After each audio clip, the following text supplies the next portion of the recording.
minutes remaining in practice time.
Okay, bowlers, please hold up on your practice. Practice time is now over. No more deliveries. If we can get everyone to hold up, we'll get you going in your competition.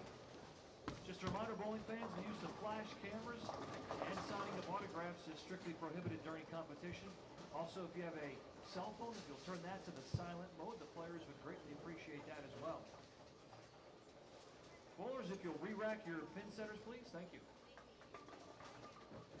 Also, bowling fans, the area in front of the ropes belongs to the players. That is our field of play. We ask that you stay behind the ropes at all times. That way our competitors may enjoy the field of play.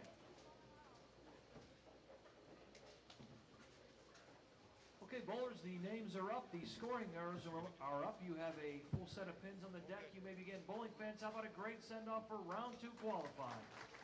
Thank you and good luck.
Good evening, ladies and gentlemen. Welcome back to Double Decker Lanes here in Rohnert Park, California. Round 2 of qualifying, 6 additional games. Of course, this round at the 2016 nationwide PWBA Sonoma County Open. With Matt Cannizzaro to my right, although he's left-handed. My name is Emil Williams Jr. Pleased to be here with you. This is game number 1, again, of round 2. Everything has been solid so far. The staff here at Double Decker has been phenomenal. Jim Decker, Curtis Woods Jr., and crew. And of course, the wonderful bowlers have been phenomenal as well. As we began round 1 early this morning, we had a 300 game on this very pair. When we are looking at now, that is Linda Barnes is on currently 27 and 28. That was Diana Zavialova. So real nice, of course, 300. The opening round 300 and the opening game 300. The highlight, one of the highlights, I should say, of round 1. She is in the lead. Of course, after this round, the top 32 will move on to tomorrow's Cashers round. And they will bowl 6 additional games. And the top 12 will be determined for round-robin match play. Be broken down into 2 groups, Group A and Group B, by seeds. Odd and even seeds will make up the 2 groups.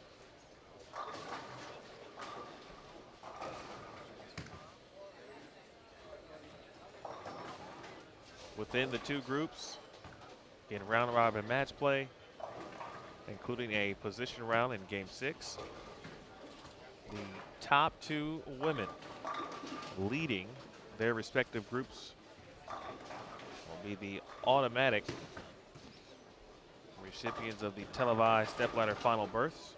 Seeds 2, 3, and 4 within the 2 groups will then have a stepladder final to determine the remaining 2 seeds, and all of this will take place tomorrow. So when it's all said and done, we will know who the 4 participants will be.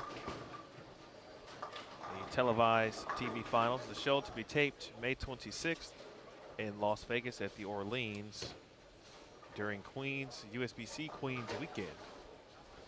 The show will air on June 14th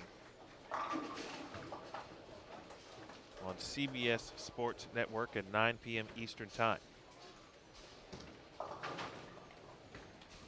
Right now, your cut line for the top 32 is -25. That is from the Hall of Famer Wendy McPherson. Leading the way, of course, Diana Zavialova at +184. In second, Sandra Gongora from Mexico at +148. She's already made a television show. She did so last week at the Las Vegas Open in the kickoff event of the 2016 PBA Tour. Jen Higgins, PWBA rookie this season. In third at +130, Danielle McEwen.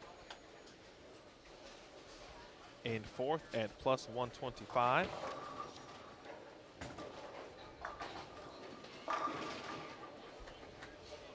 Of course, Danielle won the Smithfield PWBA Tour Championship last season.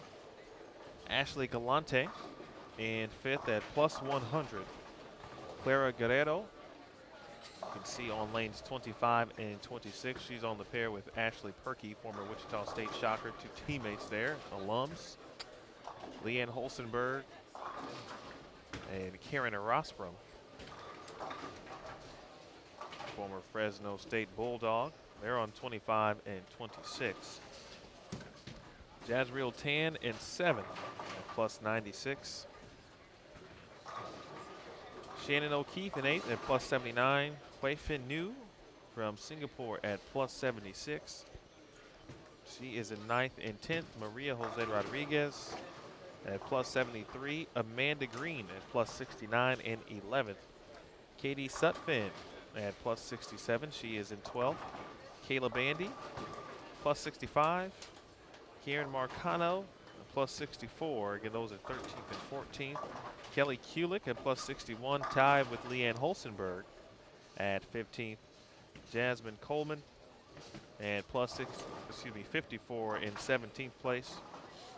Angie Ramirez Correa and tied for 18th at plus 43 with Felicia Wong from Canada. Shayna Ung, who you are watching right now, we just watched, I should say, on this pair, 27 and 28. She is at plus 40. A nice 278 game. In game 5 of round 1, she's in 20th. Josie Ernest, Deandra Asbeatty, Karen Rosbrom, Daphne Tan, Alicia Curran, 21 through 25 at plus 38, plus 27, plus 25, plus 18, plus 16. Jackie Carbonetto at plus 2 in 26th. And then the scores 27 through 32. Rocio Restrepo, minus 3. Missy Parkin, minus 8. Mariana Ayala, minus 16. Tania Falbo, minus 17. Brianna Cote, minus 18. And Whitney McPherson, minus 25. Again, 27 through 32, your cut line minus 25.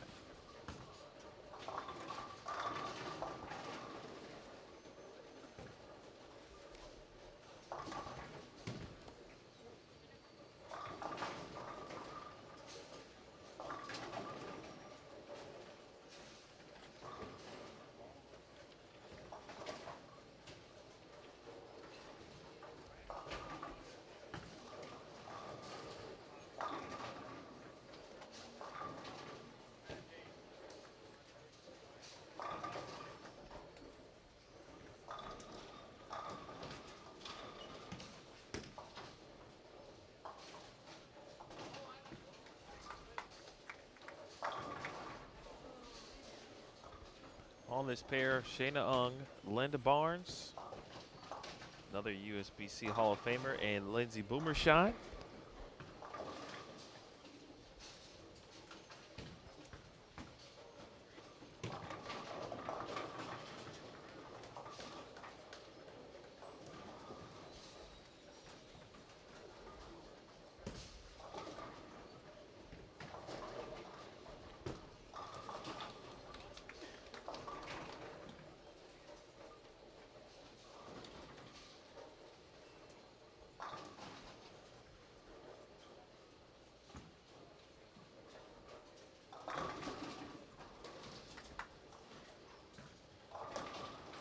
Good scores are brewing around 25 and 26. Blair Guerrero out to a great start. Spare three-bagger. Leanne Holstenberg, spare three-bagger as well. She heads to the 5th frame.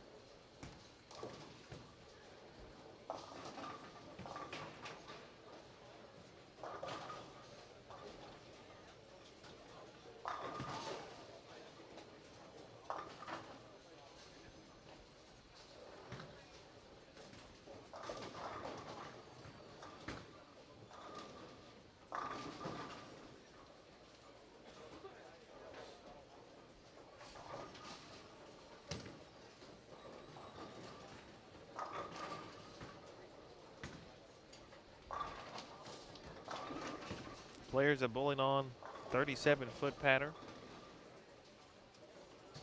The ice oil, the Kegel ice oil.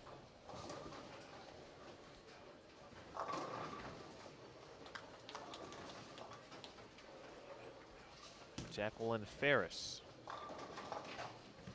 right here in Rohnert Park. Also on this pair as well, lanes 27 and 28.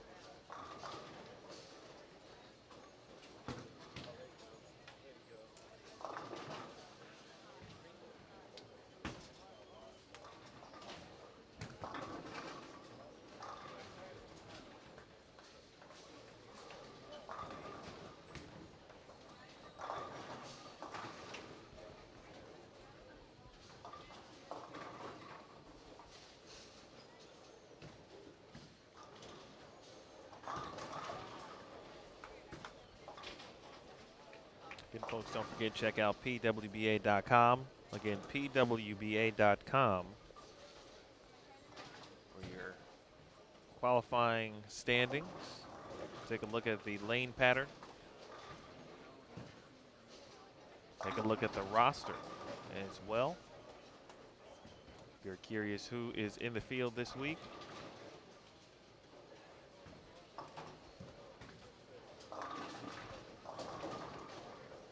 be sure to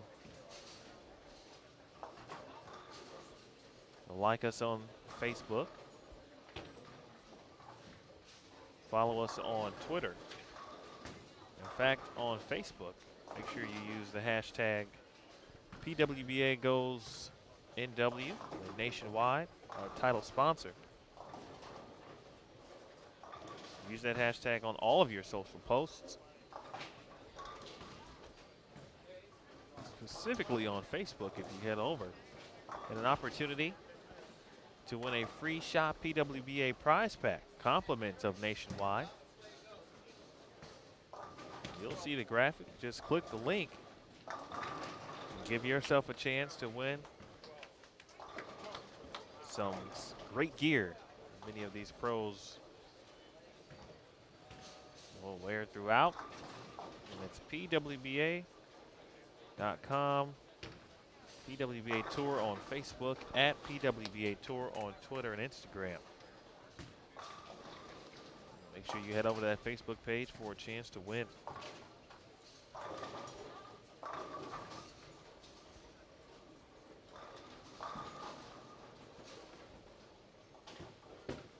Well, here is Ferris. Ferris high now leaves the 4-pin.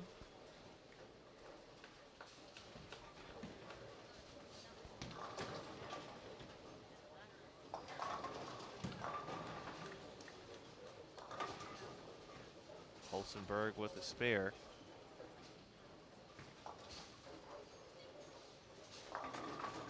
This is Lindsey Boomershine. El Boom looking for the dub. She'll get the leg carry on the 10-pin.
Shayna Hung gets a break. Crumbles the big 4.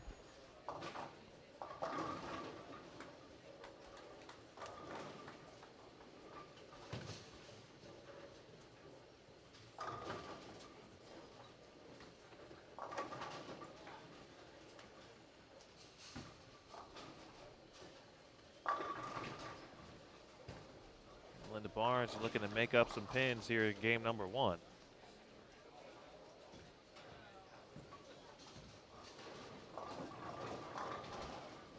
Nice strike in the 8th frame. And here is Boomershine up on 28.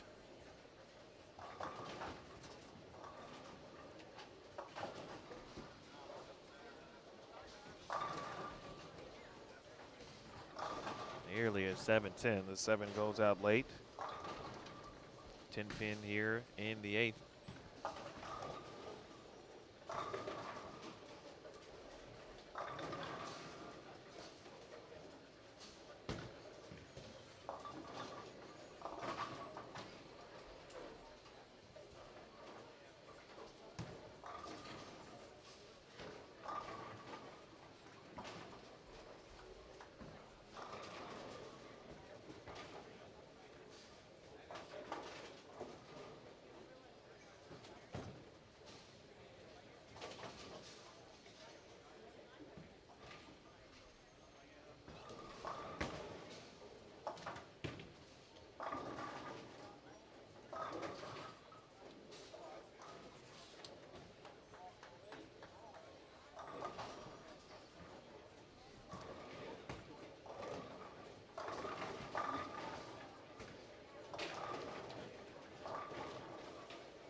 Gets some carry and takes a deep breath on the way back after that one.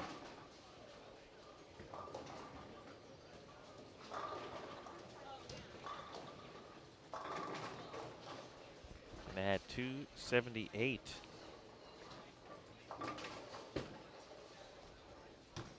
On 29 and 30. Game number 5 of round 1. And she was still playing the gutter. In fact, she was playing the straightest at that point that I had seen. I saw around our immediate viewing area.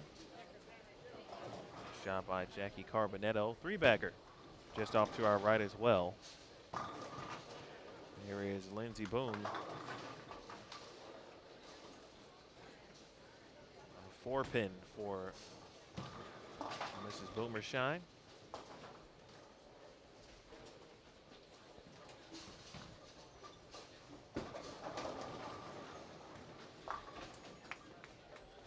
Spare from Jacqueline Ferris as well.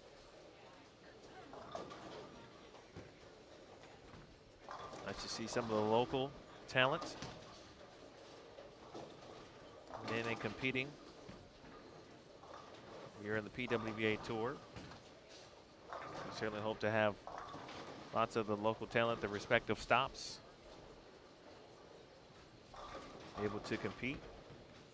Well, it's a full field next week at the Storm Sacramento Open.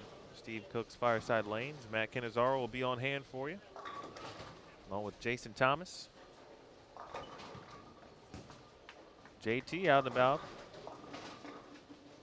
at the Go Bowling 400 NASCAR race this weekend.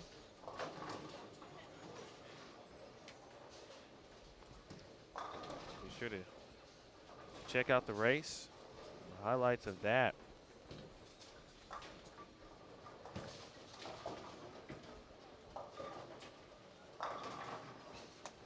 Another late kick on the 10-pin for Shayna. Oh.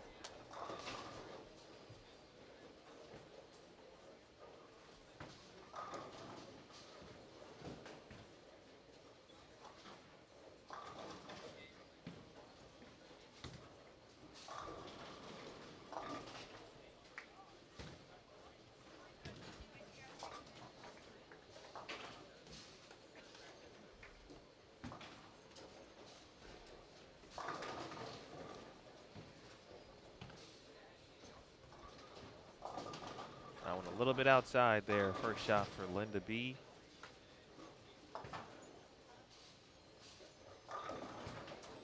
Still in plus territory, however, but she'd love to have that one back.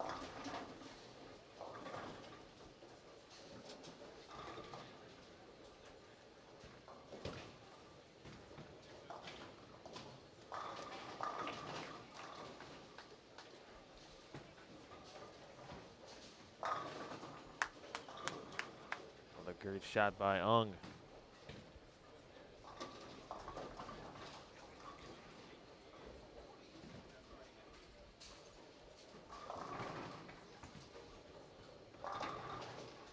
Yeah, plus 40. Sitting in 20th currently.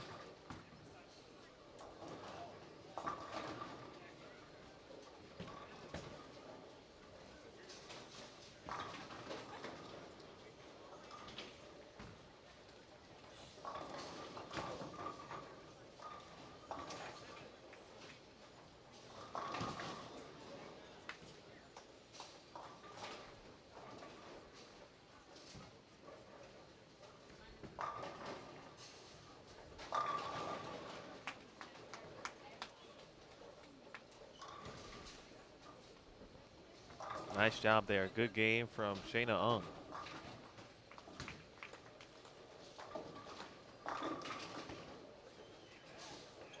Started slow this game, but the back six, she'll take 214.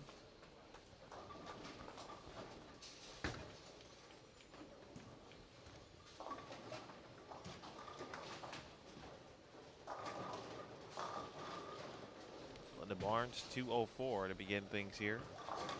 Round 2, game 1.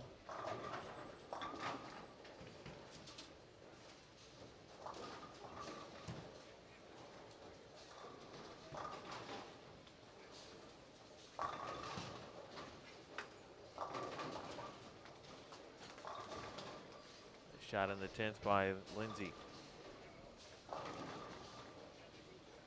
Another strike would put her to 220s with good count. 224 max at this point. There's Jacqueline Ferris. That one across is over. And she'll just leave the 6-pin.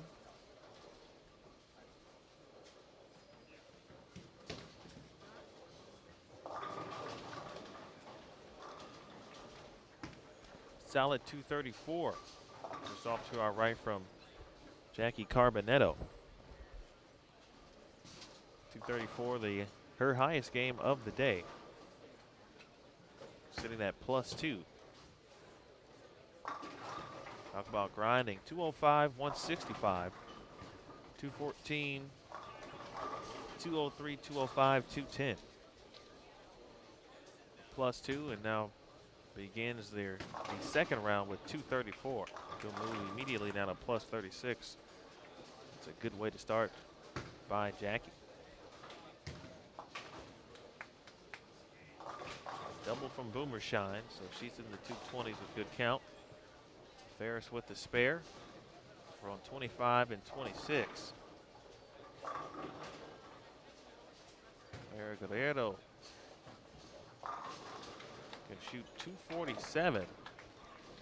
She can strike out here in the 10th. That one a little wide. It's got to get up. It is light, and she will leave the bucket.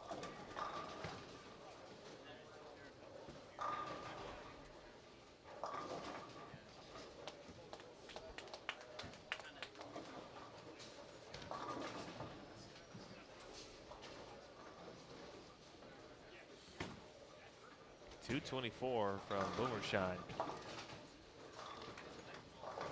Nice spare there from Karen Rostrom, leaving the 2-8 and taking care of it and shooting straight at it.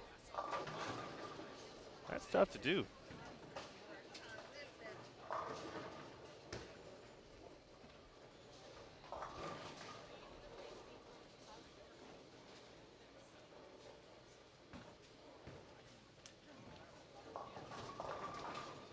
Jacqueline Ferris rounds things out here with brought the spare in the 10th. 8 on the fill, 145.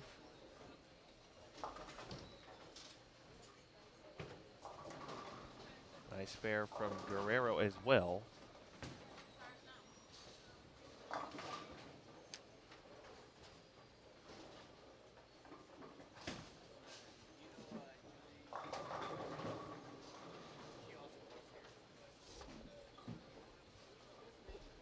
Game 1, just about in the books.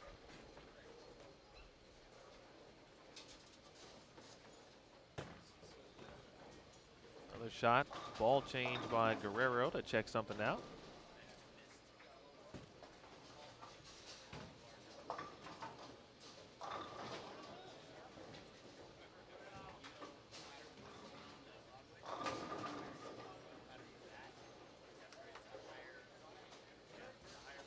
Oh, 227 for Clara.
Leanne Holsenberg getting off to a great start as well.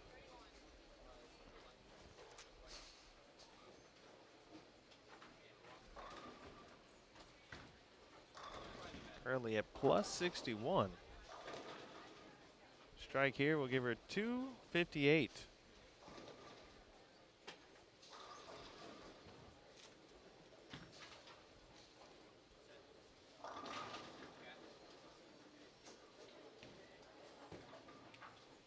Good 7, 255.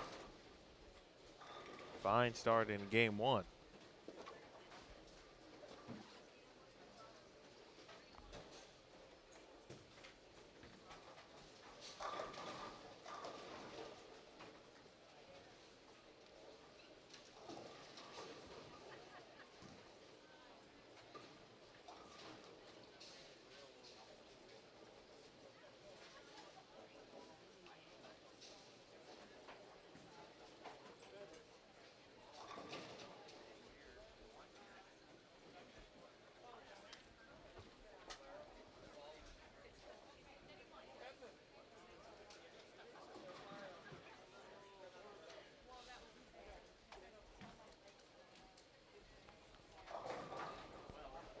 Competitors making the trek to their lanes, the proper ones, of course.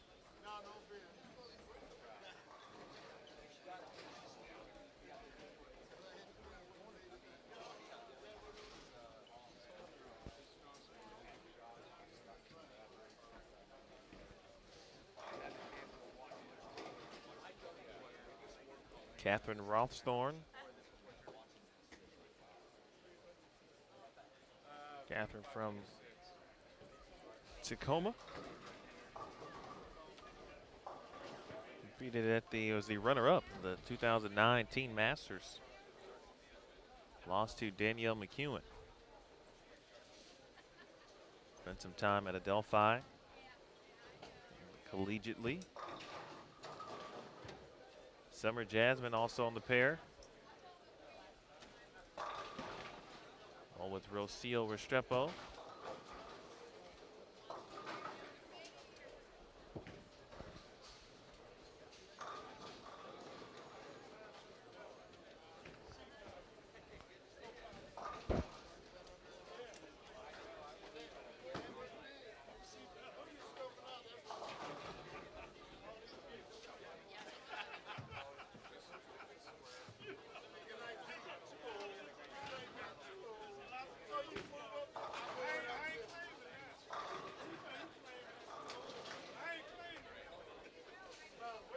Nice opening shot there for Rothstorn.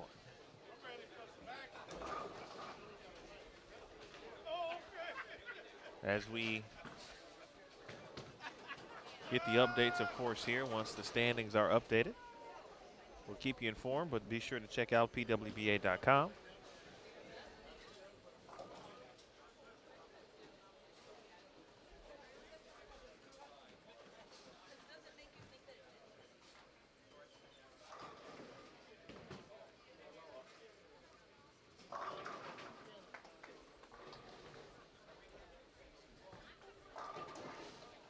Julie Yokoyama rounding out the 4 here on 27 and 28. Julie, part of one of the local stories written about in advance of this weekend. One of the local newspaper. This is Rocio Restrepo. Restrepo on a televised final. She'll be involved there in the Las Vegas Open from last week. So is Liz Johnson. You just saw in lane 26.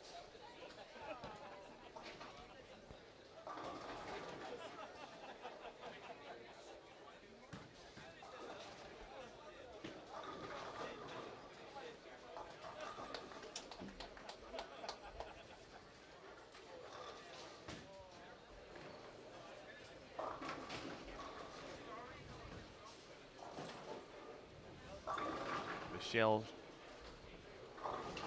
Shumway, Jasmine Coleman, Liz Johnson on 25 and 26, along with Brittany Tierney. Coleman and Tierman, former teammates at Fresno State.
Summer Jasmine with a spare, shot 300.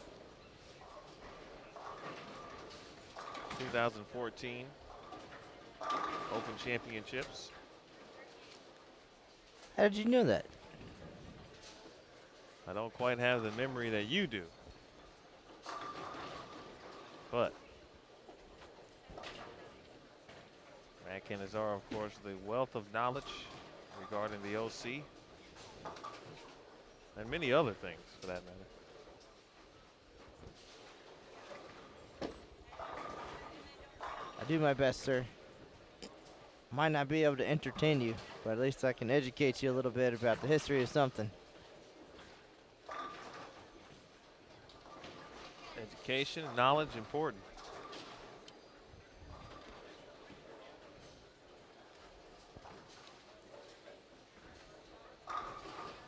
Many of these ladies will be writing their own history as this tour season unfolds.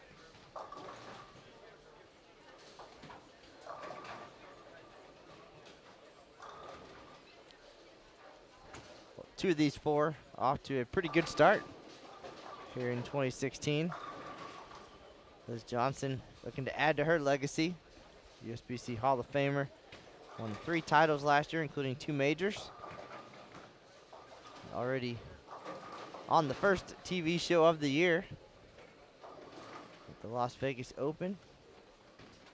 Again, the first 4 shows will tape on May 26th during the USBC Queens.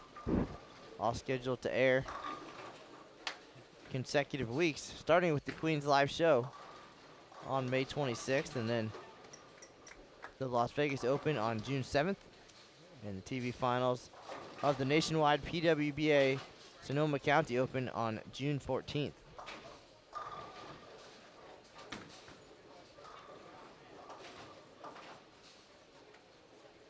Despite some knee trouble, Liz Johnson able to pick up 3 victories and Player of the Year honors in 2015. Showing these youngsters, the newcomers, that she was far from done when the PWBA took a brief break back in 2003. Now, even though she's already in the Hall of Fame, still racking up more Hall of Fame numbers. Yes, sir. The credentials continue to pile up. I certainly don't expect them to end anytime soon. Well, unless Rocio has something to say about that. Rocio will be on that show as well from the Las Vegas Open. Some international success, collegiate success for Rocio. Had a win at the Women's Championships as well.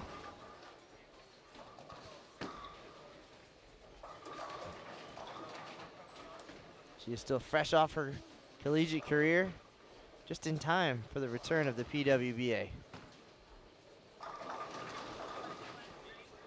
Fresh off a gold medal as well. AFCON Champion of Champions event a few weeks ago, won Masters Gold, representing Colombia.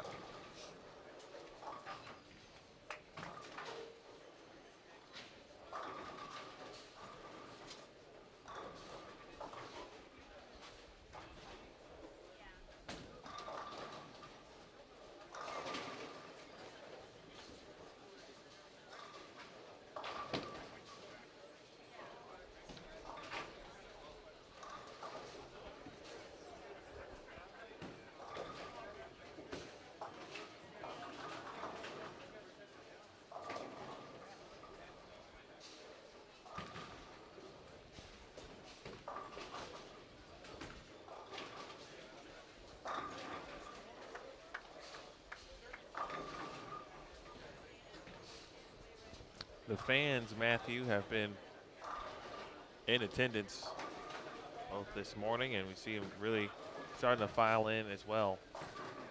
It's cool to see the local fan base and some of the local talent again compete. You can hear them out supporting their own, and then also get an opportunity to watch the best in the world. You got to figure the workday just ended. It's the weekend. And all these folks looking to have some fun. And first stop on the way home from work, double-decker lanes. Check out the best women in the world here in their final qualifying block for today. 76 in the field right now. 32 will advance to the cashers round tomorrow morning. This place, standing room only. Behind our featured pairs here, we are behind lanes 25 and 6, 27 and 8.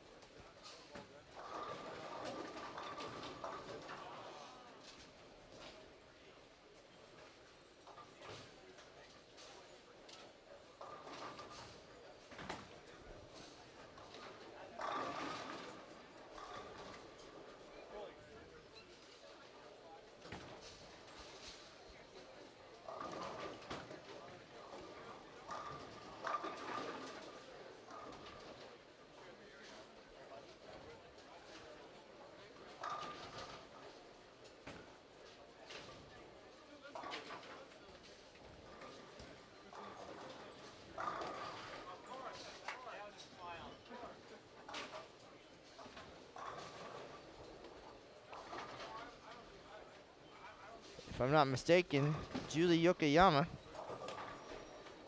made an appearance in the local newspaper this week for, of course, her participation in this week's event.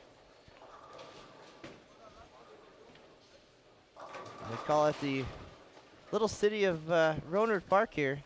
It's a pretty big deal, and we're glad to be here. Everybody we've run into inside and outside of double-decker lanes. Very gracious hosts.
Don't forget to follow us on social media, on Twitter. Very Twitter-friendly PWBA Tour. And that's at PWBA Tour, but all the ladies very active out there, posting their pictures and thoughts from the events.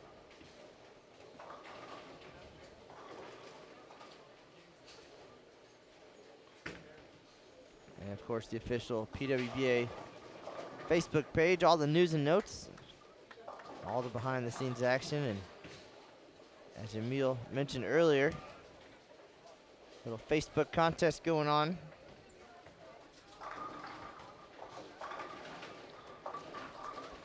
Check that out. PWBA Facebook page.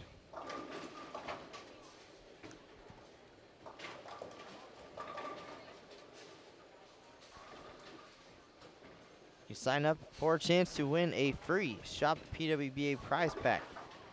Compliments of Nationwide, our title sponsor here this week at the Sonoma County Open.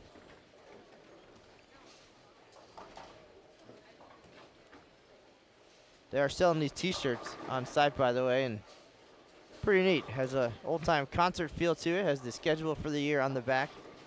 Nice little souvenir if you're in the neighborhood. Come on out. Visit us in person here at Double Decker Lanes.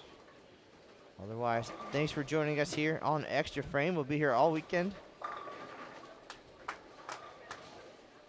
Competition throughout the day tomorrow,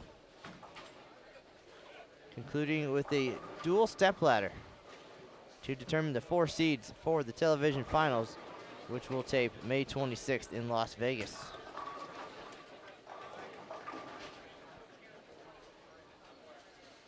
Right now we're waiting for our 7-game update.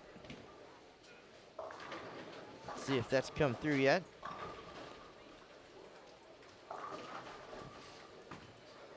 And still leading the way, 2013 USBC Queens champion Diana Zavialova, plus 187. She had 203 in the opener. But here comes Wei Fen Nu from Singapore, 276 to start. Plus 152 in second place. Mexico's Sandra Gongora. Saw her find success last week in Las Vegas. She's in third at plus 149. Jen Higgins hanging around all day. She's at plus 137. Danielle McEwen, 3-time USBC Team USA Trials champion, rounds out the top 5 at plus 127. But some familiar names close by, just a few pins away. Amanda Green, Clara Guerrero, Shannon O'Keefe, Hall of Famer Leanne Holstenberg, and Kelly Kulik in 10th place at plus 108. She started with 247 to break into the top 10.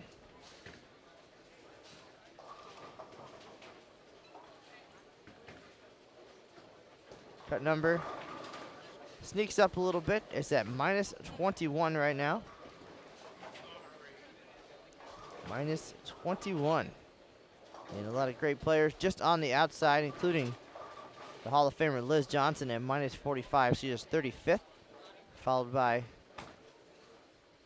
2015 PWBA Rookie of the Year Stephanie Johnson, no relation, at minus 50.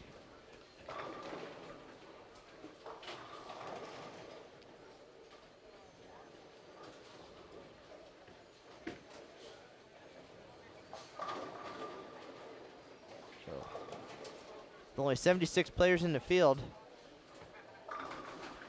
there's a whole bunch still in the hunt for these 32 spots. So we could have an exciting conclusion to the day.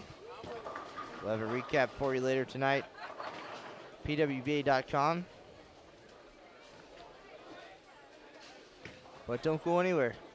Still 4.5 games left here in their second qualifying block at the 2016 Nationwide PWBA Sonoma County Open. Matt Cannizzaro alongside Emil Williams Jr. Continued coverage from Double Decker Lanes.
It's Johnson with the double. Trying to make her way into the top 32.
Nice double from Yokoyama.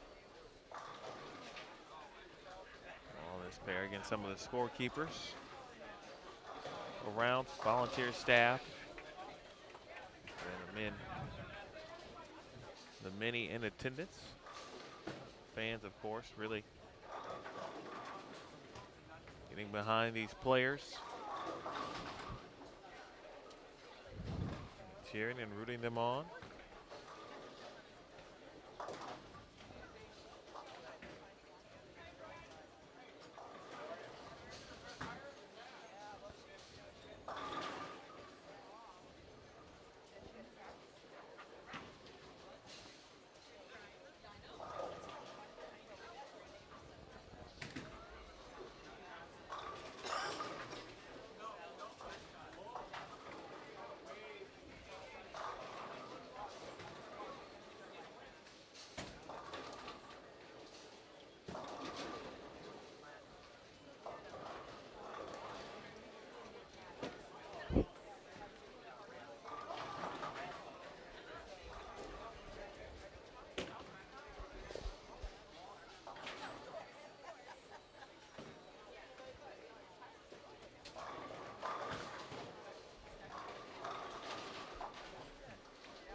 All right, Liz Johnson doing work on our featured pair, 25 and 26.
And the wobbly 7 does not go down for the local standout,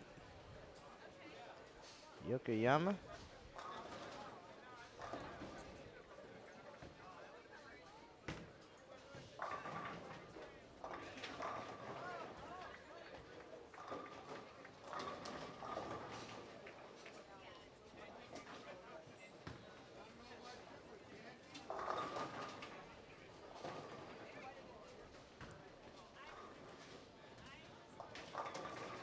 Nice shot from Restrepo, but the 10-pin won't cooperate.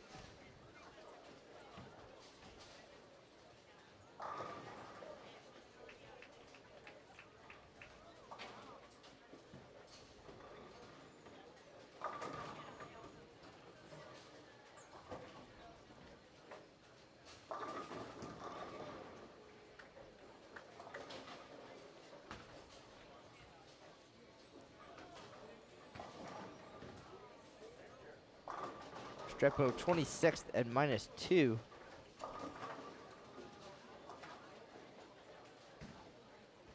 Liz Johnson 35th at -45. She's going to pick up some sticks here for sure.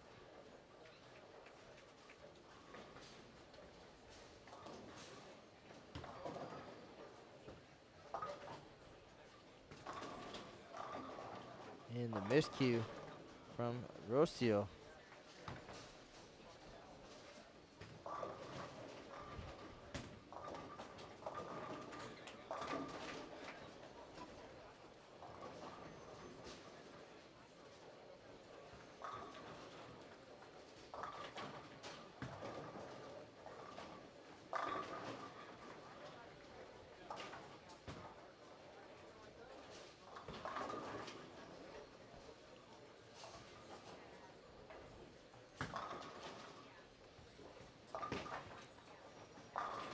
Still plenty of time to sneak into that top 32 for some of these folks. It might take a few more strikes and a few breaks along the way.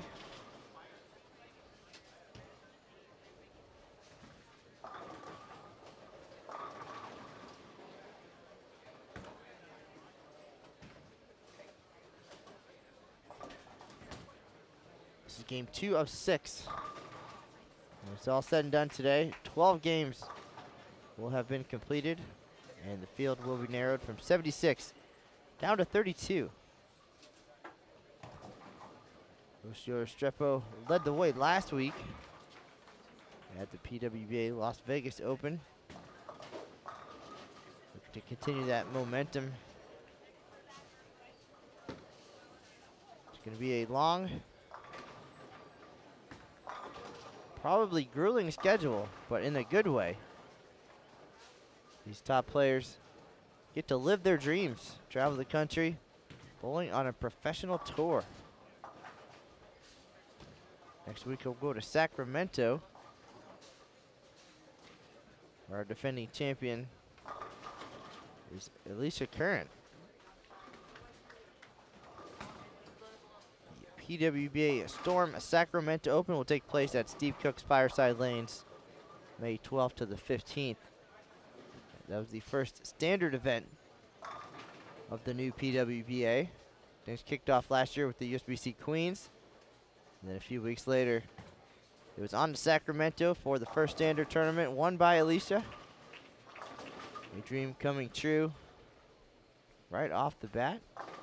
She'll put that title on the line against a full field. So many bowlers, in fact, there's going to be a, they call it Rabbit Squad, a qualifier next week.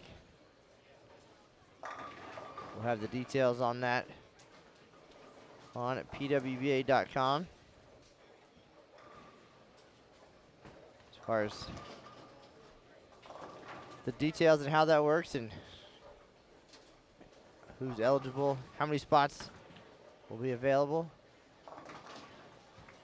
But right now, it's all about the nationwide PWBA Sonoma County Open here at Double Decker Lanes. Game 2 of the afternoon coming to a close, 10th frame.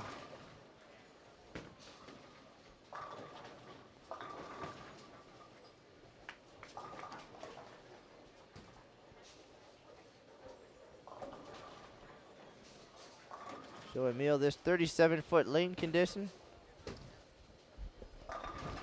Similar to some of the patterns we've seen internationally. We thought it was going to be a high-scoring event. Game 1 today, Diana Zavialova with 300 on the featured pair to start the day. But it looks like as the day has gone on, maybe not right now for Liz Johnson, but the 37-foot lane condition seems to be a bit challenging. Yeah, you take a look at the scores, of course, and there's some minus number. Scores are relatively low. Most players have had to play up the lane, the outside part of the lane. I haven't seen too many cross a lot of boards to do so. Saw the strike here in the 10th frame from Rothstorn. She struggled the back half of this game. I thought she did the right thing there. Looks like she made a ball change, something with a little more surface. Gonna tame down that back end reaction of the ball slow down as it exits the pattern. She was going through the face a couple times and leaving some tough splits, of course, and that certainly doesn't help. You want to, if you can, obviously leave something that you can make, and so she did the right thing. Do a couple good shots here in this 10th frame. Or do what Liz Johnson is doing and don't leave anything. She's on her way to 260 and back to the plus side.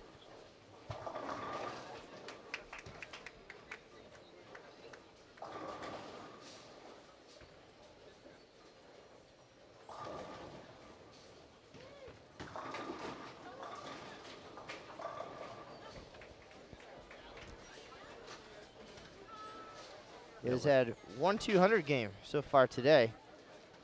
It came in game number 6, so late in the block this morning. Started with 192 here in the afternoon, but probably grinding it out and making her spares to be in the 190s. And now one big game, and she's right back in the mix. Just like that.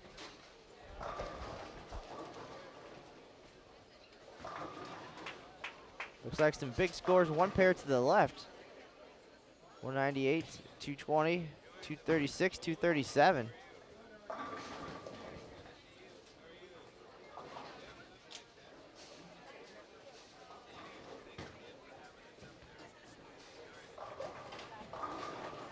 This might be the block for Liz to get going.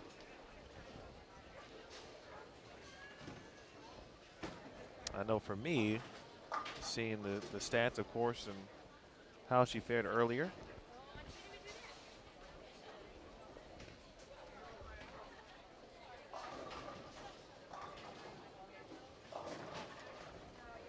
This pattern looks like playing to the outside portion is where you want to be. Certainly Liz can do that with the best of them. Able to show it there. A nice 260.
Rocio's going to finish things up for us here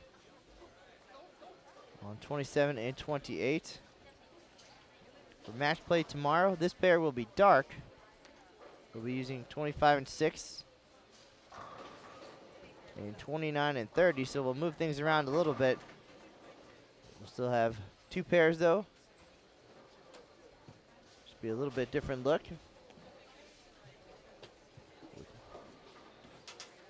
Our associate Jason Thomas suggested the possibility of a split screen or flipping back and forth between the 2 pairs. We'll see. Maybe a little bit of both. Emil Williams Jr., a live streaming expert. In his previous life, that's what he did. Besides being a collegiate national champion. Now the best of both worlds have come together. He knows all these players, some of them, pretty well from his time out there on the lanes and bringing that knowledge in. We'll have a new group coming our way here momentarily for game number 3. So players on the move. We'll get some of that expert knowledge in just a minute. We'll be right back here at the nationwide PWBA Sonoma County Open. This is Matt Canizaro alongside the knowledgeable Emil Williams Jr.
All right, folks, we are back at it here at Double Decker Lanes. Game 3 of our night squad, our night block coming up, and special guest in the booth,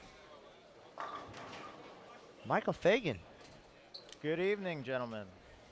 And you are, of course, now in the presence of a USBC Masters champion, multi-time winner on the PBA Tour, and now grad student. Now, this fine honor of commentating for my wife. Should probably, I can't say anything derogatory, but about her bowling. She's throwing the ball really well the last game, so hopefully we can see her put up a number here. That'd be nice. Well, we'll have updated standings here momentarily, and if you are not familiar, Mikey's talking about his wife, Emily Fagan. She's on our featured pair right now. former Team USA member, junior Team USA member, collegiate standout. We've got some another bowling powerhouse family. In the works, maybe. Yeah, obviously the fact that the PWBA here has come out to Northern California just couldn't be more convenient for us living here in the Bay Area. And so Emily's going to partake in this week's event, next week's event in Sacramento, and then her and I will head down to Vegas. She's going to bowl in the Women's Championships and the Queens. So it's a whole month of kind of reverse roles for her and I.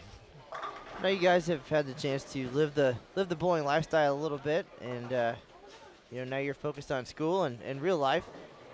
Tell the world out there as we get settled in here, kind of what you've been up to since the success on the PBA Tour. We've seen you at the World Championships last year, but still laying a little bit low lately, and now you find yourself out here in California.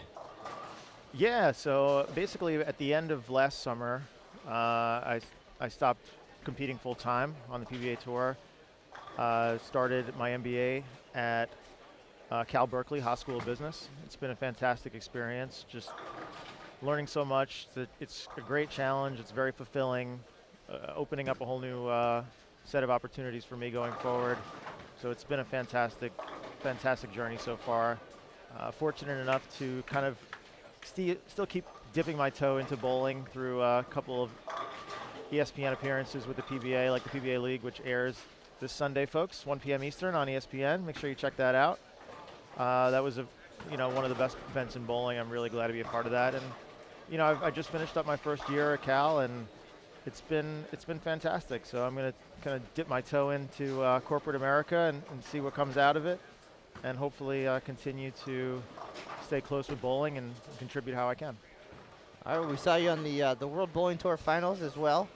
That was during the Masters in February. Doing much bowling at all, or just maybe helping out Emily a little bit, especially getting ready for these events, or what's it been like behind the scenes for you? Yeah, we've been going down to Albany Bowl there in Northern California in the Bay Area. Just go down there, John Tierney's place. He's been a great host for us. Emily practices, and I kind of just watch and lend some advice. But I think we've got a good rapport going, and she's been throwing the ball really well. Obviously, these events have very difficult conditions and great competition. So, hope she doesn't get discouraged. She hasn't been faring too well today, but I think that we've got 4 games left, and there's always time to make a run. All right. Well, we've got some great players on our featured pairs here. This game very fortunate. Tons of talent. On our left-hand pair, of course, Kelly Kulik. She's won just about everything there is to win in women's bowling. Also, Diana Zavialova rolled a 300 game to start the competition this morning. Jazreel Tan, international star from Singapore, and bowled at Wichita State. She won last year as a non-member in Lubbock. Certainly can throw some strikes, and it looks like Robin Romeo rounding out that pair, the USBC Hall of Famer, 2-time defending senior Queens champion. And here on the right-hand side, 27-8, as you just saw, Tania Falbo.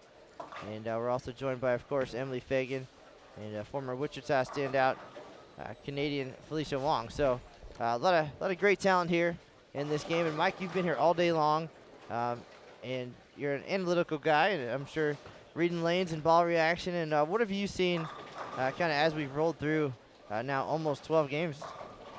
I don't envy what these girls are having to deal with right now.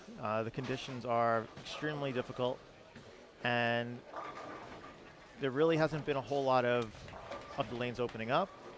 The girls that are making great shots and repeating are putting up scores, and those that are having issues, whether it's with their physical game or with a little bit of ball reaction, the scores can fall pretty quickly. So it's a very difficult condition that they're on, and I just kind of, the ones that are doing well certainly deserve it and give them kudos. And I all day we've been crossing next to Jazzy and Kelly Kulik and Diana, and Emily does not throw as much power as these girls do, so it's tough. It kind of felt like the situation if I was bowling next to like Belmo or Osku or something, where you look over and you just kind of want to give the ball a little bit more. And you know, in this type of situation, you really just have to kind of stick with your game and not let what's going on around you. I mean, obviously, got a couple of the best bowlers in the world, women bowlers in the world right here,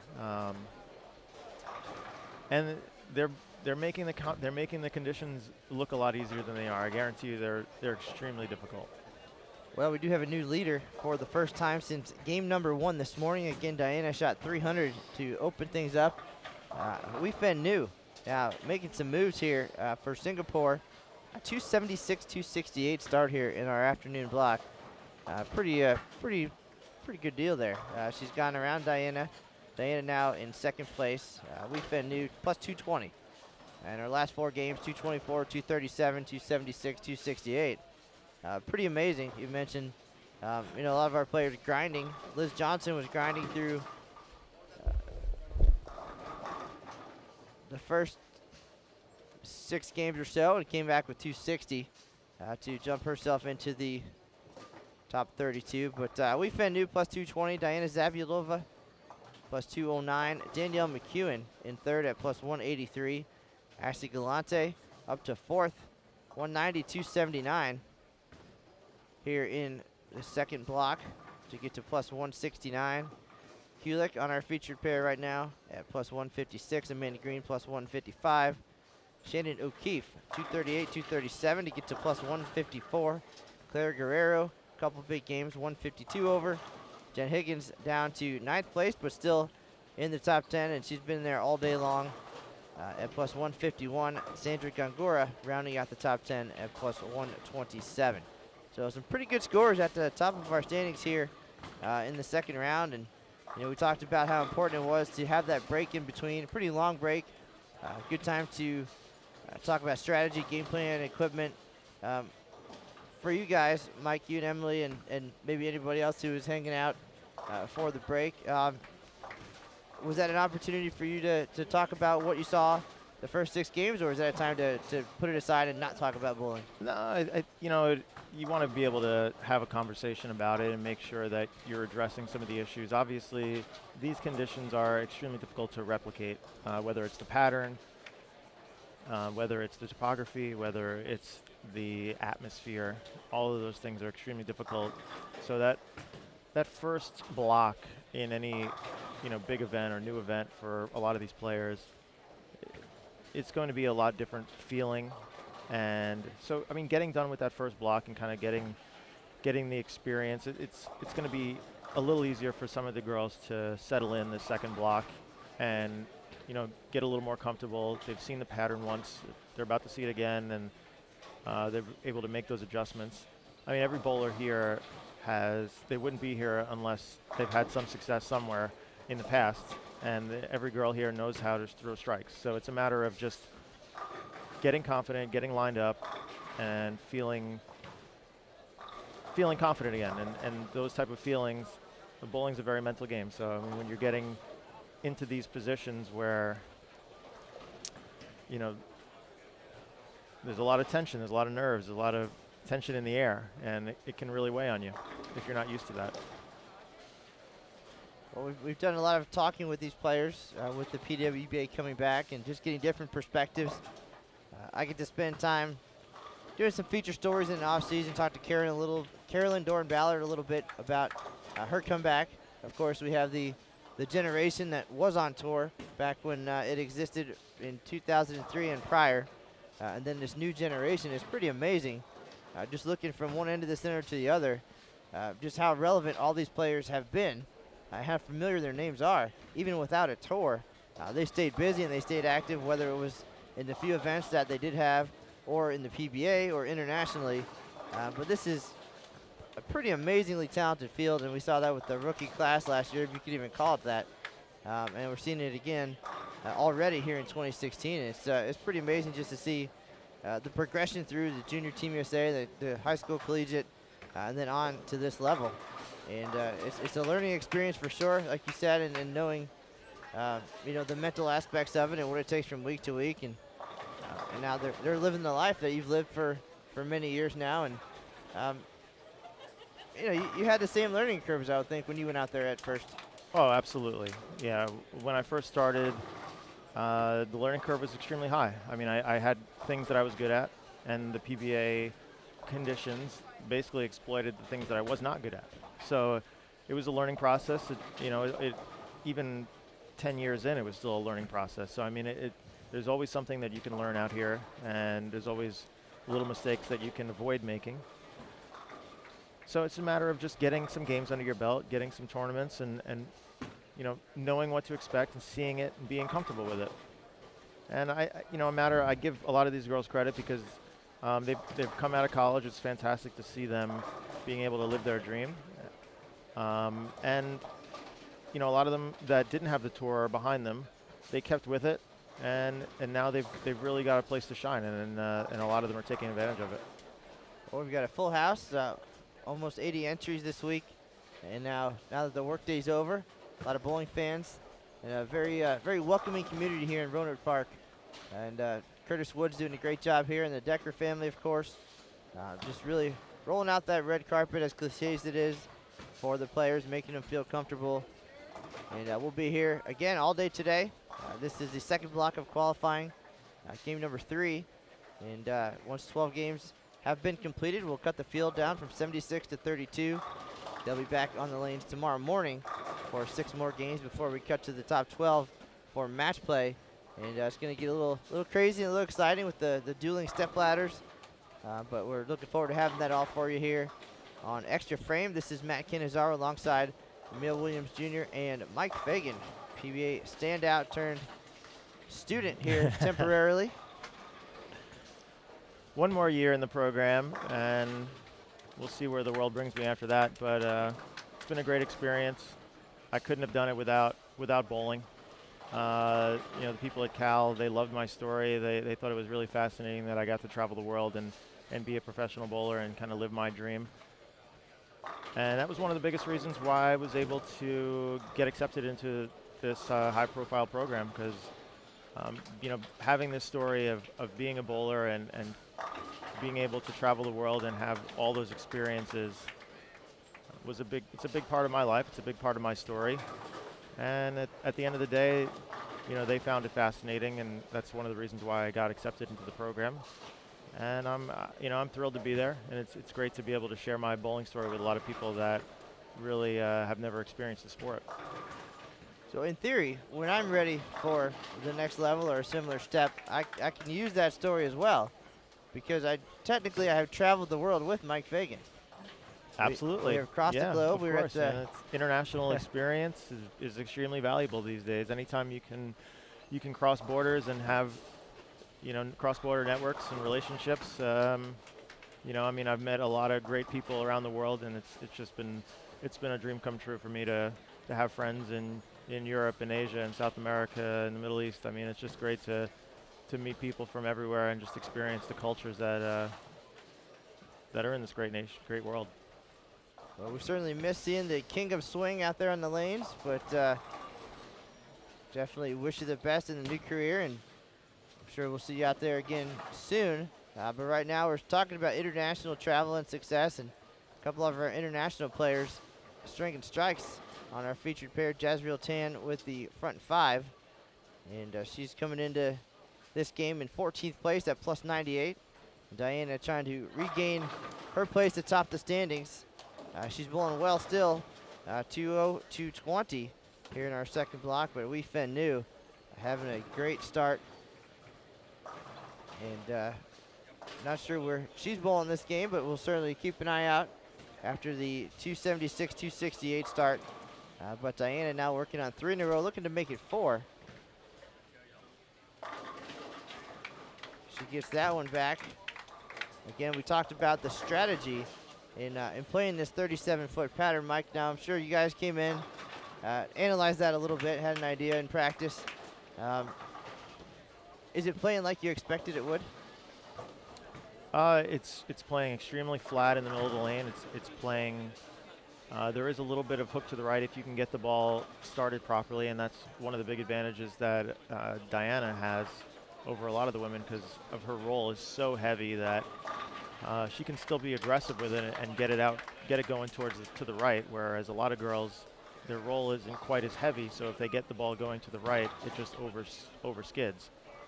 A lot of girls are trying to do it with surface, but it's not exactly as good as having that really heavy roll like Diana has. So, yeah, Diana's been crushing it.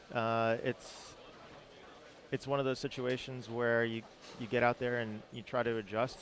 And, you know, I think that's one of the great things about having a couple blocks or a couple days to really figure out what's going on, because sometimes it just doesn't strike you right away, and you got to go back, reassess the situation, and make your adjustments. And I think that's what all great players do.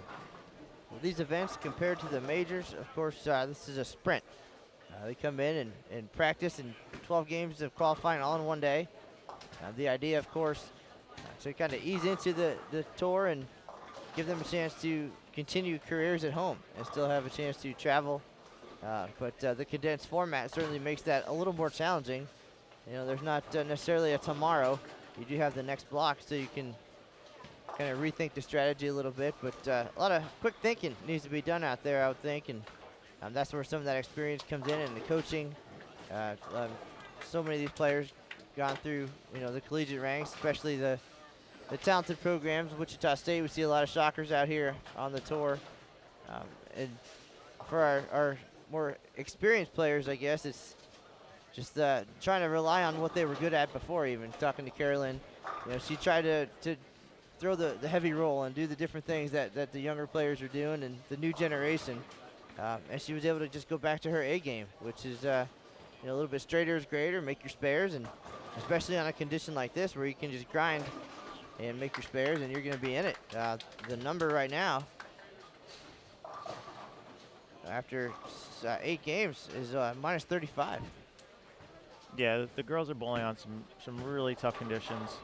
I mean, you know, most of these girls, if you were to say what's these girls' average in a league, they're probably almost every single one of them is averaging upwards of 230 in their leagues. So, I mean, to give you an idea of how difficult the conditions are, we're talking about 100 of the best girls in the world, and a 195 average is about to make the cut. So, I mean, hopefully that gives you some kind of context on how difficult the conditions are. Moving pair to pair, fighting ball reaction, fighting carry down, and all those things, it's incredibly difficult. So, I mean, the experience factor, you know, the women that were fortunate enough to bowl on the PWBA tour back in the 90s, they've got some of that experience. And then you've got the young players who've got the physical attributes now to really overpower lanes, and it's kind of fun to see everybody come together. It's a very happy environment here at the PWBA Nationwide Sonoma County Open. Just a lot of positivity out there, and the players, they come in, they don't know what the lane conditions are going to be until they arrive, so there's always that challenge. But they've embraced it. They've embraced the idea that they have to go out there and make great shots and make their spares, and that they're not going to know until the practice session what's going on. And just seeing the support, it's been pretty. I don't want to say expected, but pretty awesome to see. You know, just the talent level and everybody coming out. Just all the different cities we've been to, just very welcoming, and I think we'll see that down the road as well. As the events, you know, I think that's one of the biggest things that happened as I progressed on the PBA Tour. It's, you get tournaments under your belt, you become, you know, more cognizant of situations, you get more experience, you get a little bit more comfortable in those pressure situations. And I mean, that's kind of that's why a lot of the women that were able to play in the PWBA Tour, in the PWBA Tour in the 90s, they were able to continue those winning ways because they lived it. They lived and breathed it for a decade, let's say, and they really understood what it took to win. And I mean, now it's a matter of time for some of the younger players to pay those dues as well. And the more events you get under your belt, the easier it'll become, and the more you'll learn.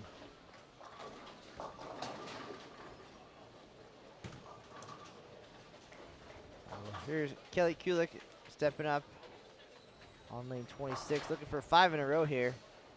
And she is comfortably in the number. I mean, I don't know if it's ever comfortable enough, especially with the format where pinfall carries over, but she is 5th at plus 156 and continuing to strike here. And we're seeing her really shine in some of the longer format events. Yeah, that's a perfect example right there of finishing the first block, regrouping, changing strategies. Kelly picked up a totally different ball, a lot weaker ball, moved much, much further to the right, and now she's starting to strike again. I mean, so it's a matter of all of these girls out here, they know how to strike, and it's just a matter of seeing it. So you give yourself a couple different chances. Great spare dive by Miss Falbo. You gave yourself a couple of chances and you make some adjustments, kind of have some different options going forward in the second block. And it looks like Kelly has found it. Kelly had a great 2015, was in or around the show multiple times, didn't pick up a win. I think that's, it was different for her, I think, and she, I'm sure, learned from that. And bringing that experience into 2016, she, of course, has won just about everything there is to win, including the PBA Tournament of Champions. But the consistency and just the week in and week out, and as you said, she was bowling well. She had a good first block, but just made that one tweak, and now she's 240, and on her way to another big game here in Game 3.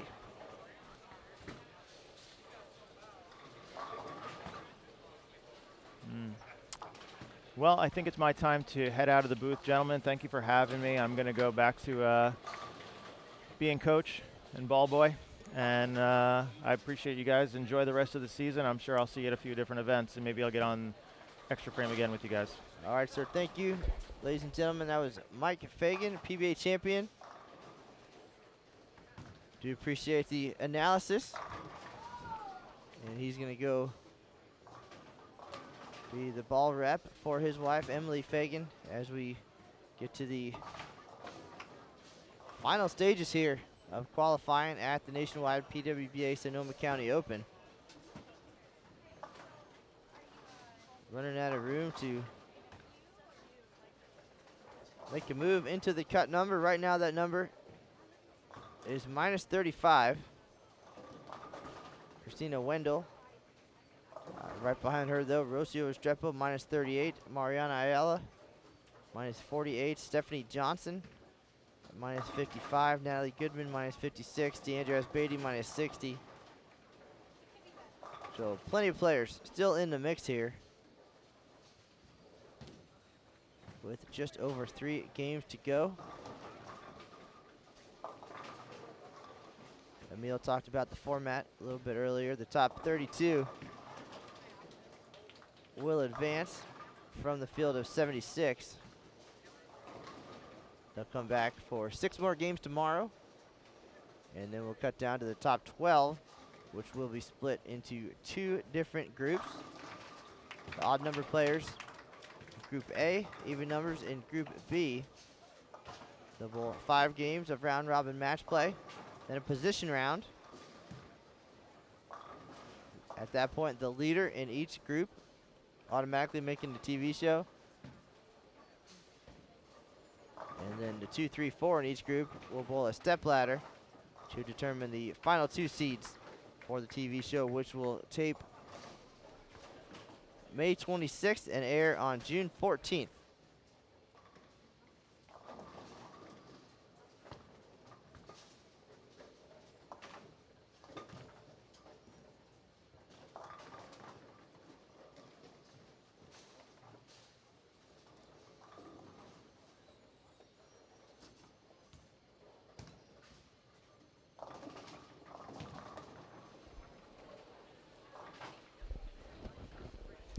All right, folks.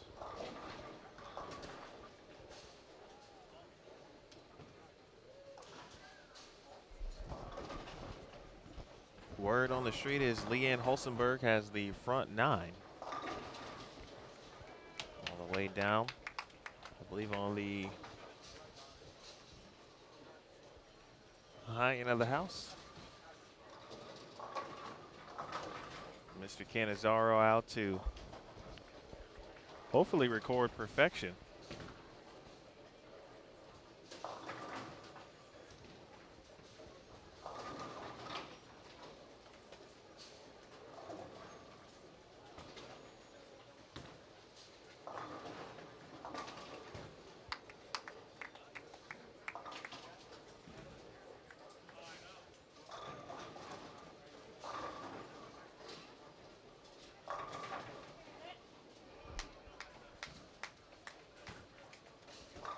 Shot by Felicia Wong, getting some carry.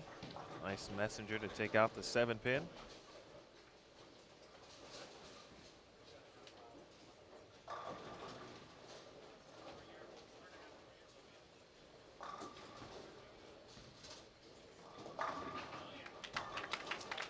Nice shot by Kelly Kulick.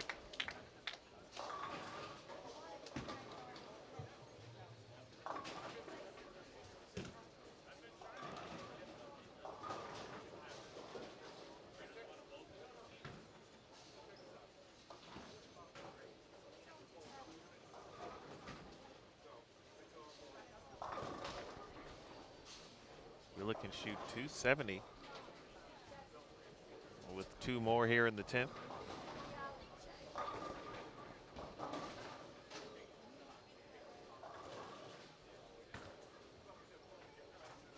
Diana Zabielova, DZ3. Followed that for the 300 she shot earlier. Shout out to Mark London, who was listening early on in game 1. Mentioned that acronym. Nice job by Mia Falbo. She liked that one. Have to give some credit to Mark London, who came up with that.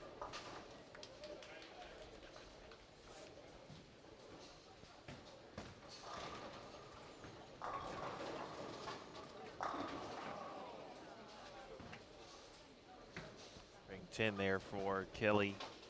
Spare will give her 259. As her total continues to climb up.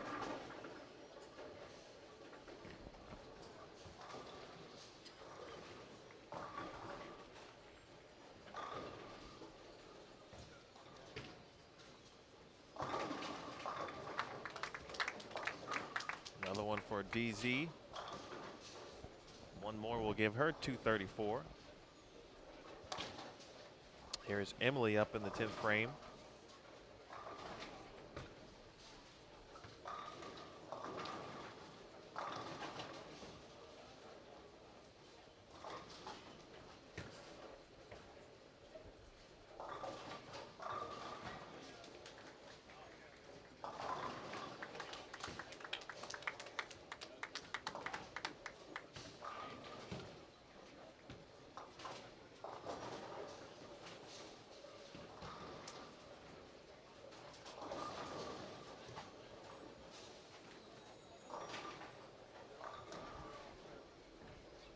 Kulick with 259.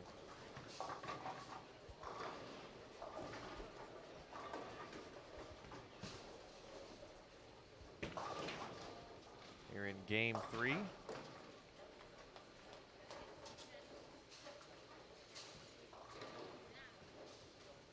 Game 3 of round 2. Game 9 overall. Jazz real tan sends one screaming back.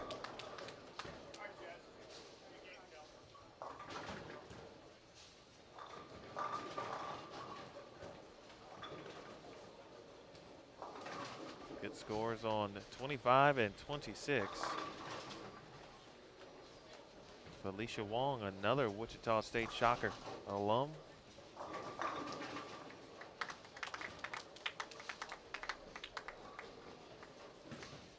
Felicia representing Canada.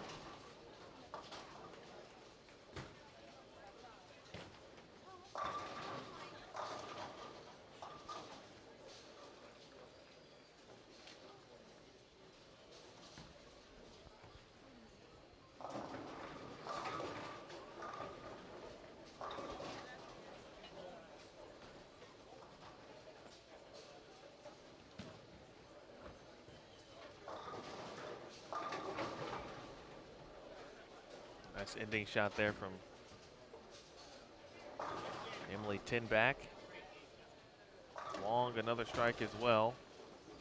Oh, Tan with a 7-pin.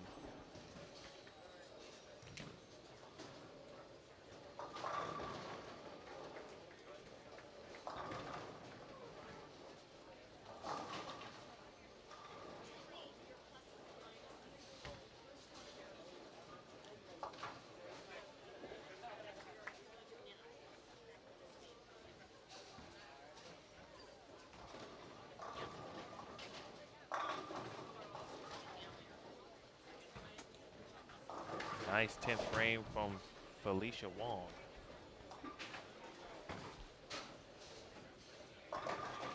.238.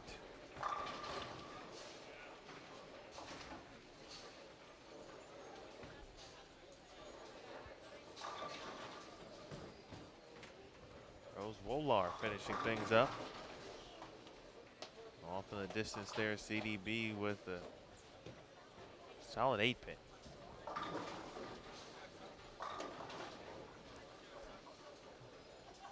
I disappeared just for a minute. Some pretty good scores over here in our featured pairs. Great shots like that, I'm sure.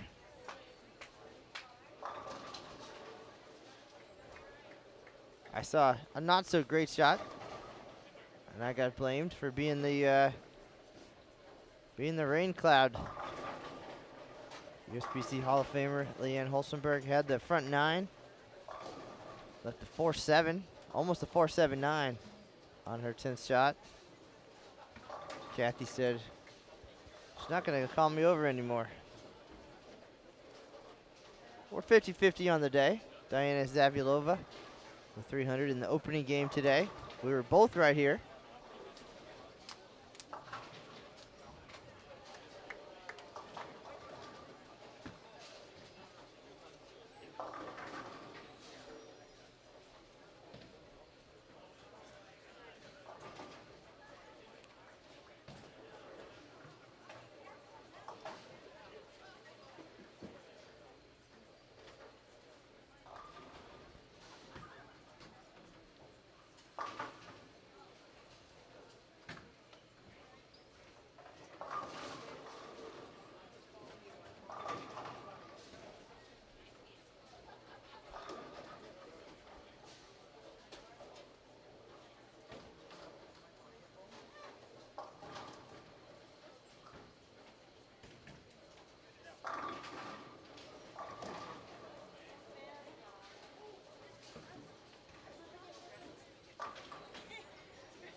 Mila, I want you to be on your best behavior. Aaron Smith is keeping tabs on us today. He's doing work at the Women's Championships. Hashtag USBC Women's in Las Vegas. A lot of news and notes coming out of that event. You can find that on bowl.com. And the official Open and Women's Championships Facebook page. The news that's not quite news goes there. And a lot of these players will be headed to the Women's Championships in the coming weeks as we get ready for the USBC Queens in Las Vegas. The Women's Championships, always a stop on the schedule. A lot of tradition at that event. A lot of champions of that event bowling this week, and we'll get to see them. Some of them live on Bowl TV even. It's going to be quite a few weeks. Queens Week seems to, in the past for me, always seem to be an interesting and a great time. You get many, of course, of the competitors, and as you said, they also compete at the Women's Championships, and we'll kind of get a chance to see that in person.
All right, getting settled in now for game number 4 of 6.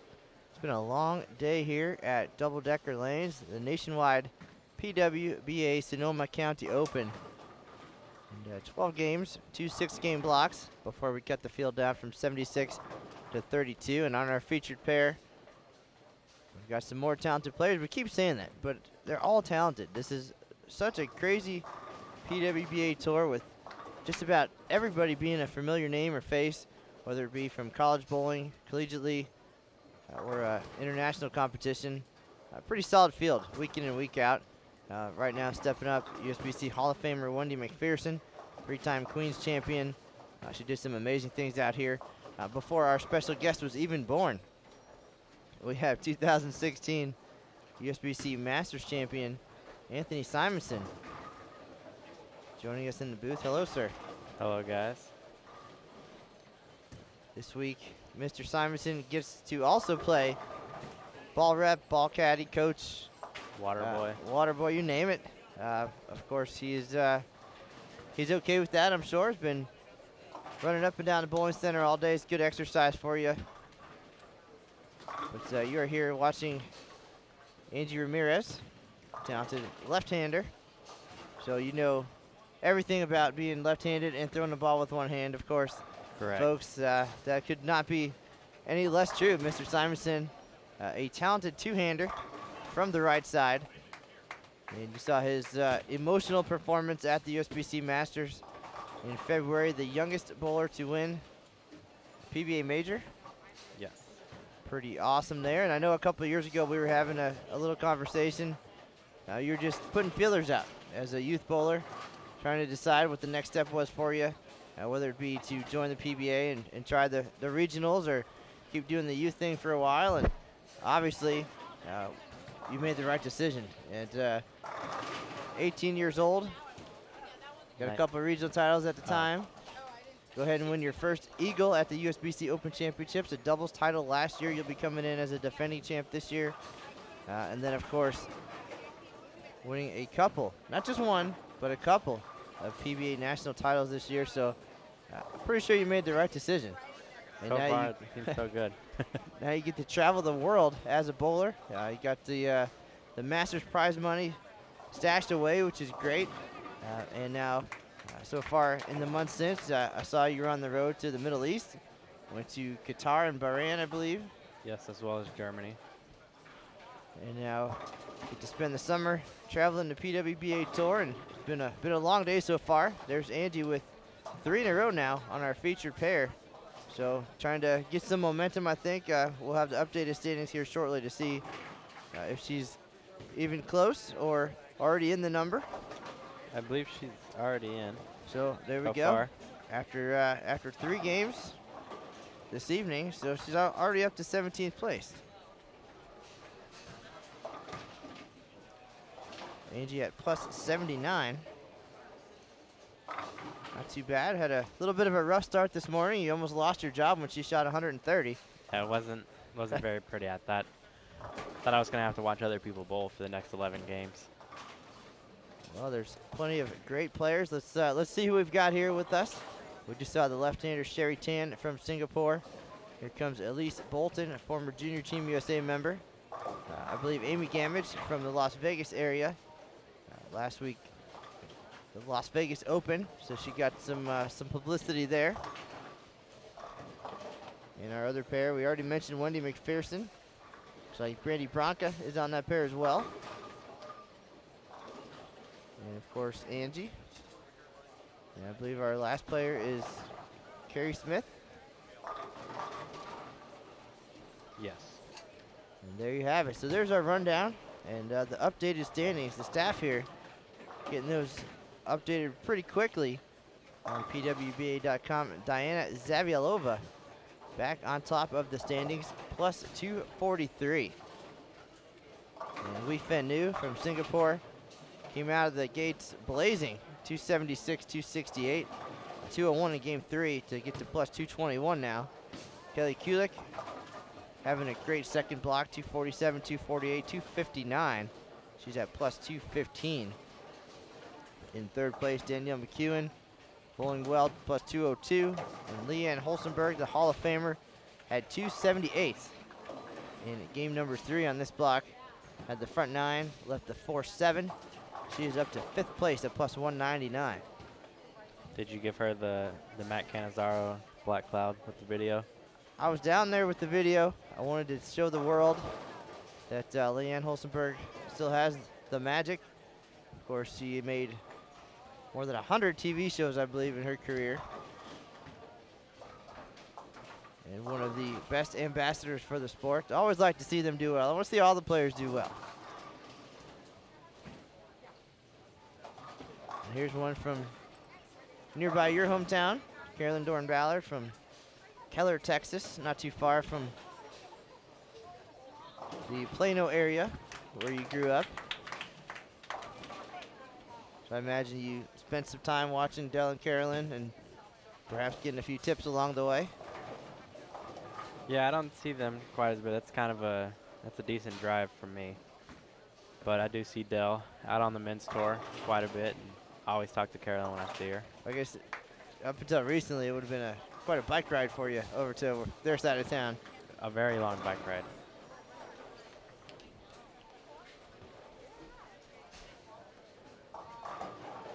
Well, we got to talk to Mike Fagan a little bit, a previous Masters champion, and to get a little bit of his insight on what he's seeing here today, and a little different perspective for you being behind the scenes, taking a look at this 37-foot oil pattern. Coming in this morning, and you and Angie just kind of looking at that and thinking over the plan. What was the plan of attack for you as things got underway this morning, and then maybe that changed a little bit after the lunch break? We kind of had an idea ball-wise. I think the first game, we both agreed to switch balls. Probably a little too early that game, after only 3 frames, and it didn't exactly work out. And got back into the ball she was starting with and proceeded to bowl better. A little bit of surface, closer to the gutter, it seems like, on both sides of the lane.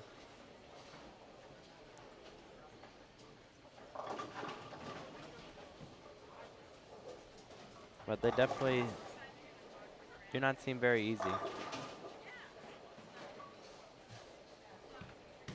Well, some of these patterns are going to be similar to what you will see internationally.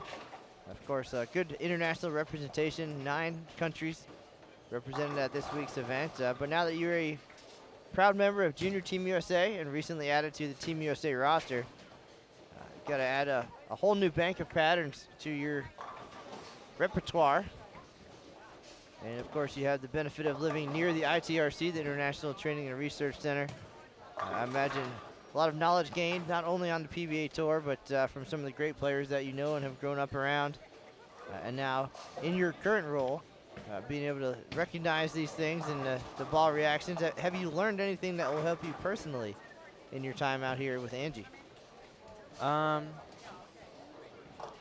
mean, personally, not for my personal bowling, but I think, for her game, kind of watching it to see it more, starting to understand more what moves she likes to make, what she likes to do, what her typical move is and whatnot. That's helping out, getting to see a little bit more bowling. It always makes things easier the more you see it, the more accustomed and things she's good at, things she's not as comfortable with. I think it just takes time to understand all that.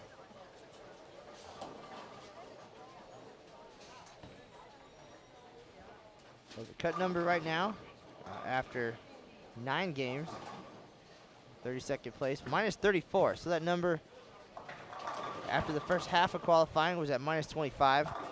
So it's been in that window. So minus 34 right now, and a couple players within a couple strikes distance here away. Christina Zerbinski minus 35, Christina Wendell minus 53. Wendy McPherson on our featured pair right now is at minus 55, and struggling a little bit early here in this game, but she didn't get to the Hall of Fame by not overcoming these obstacles.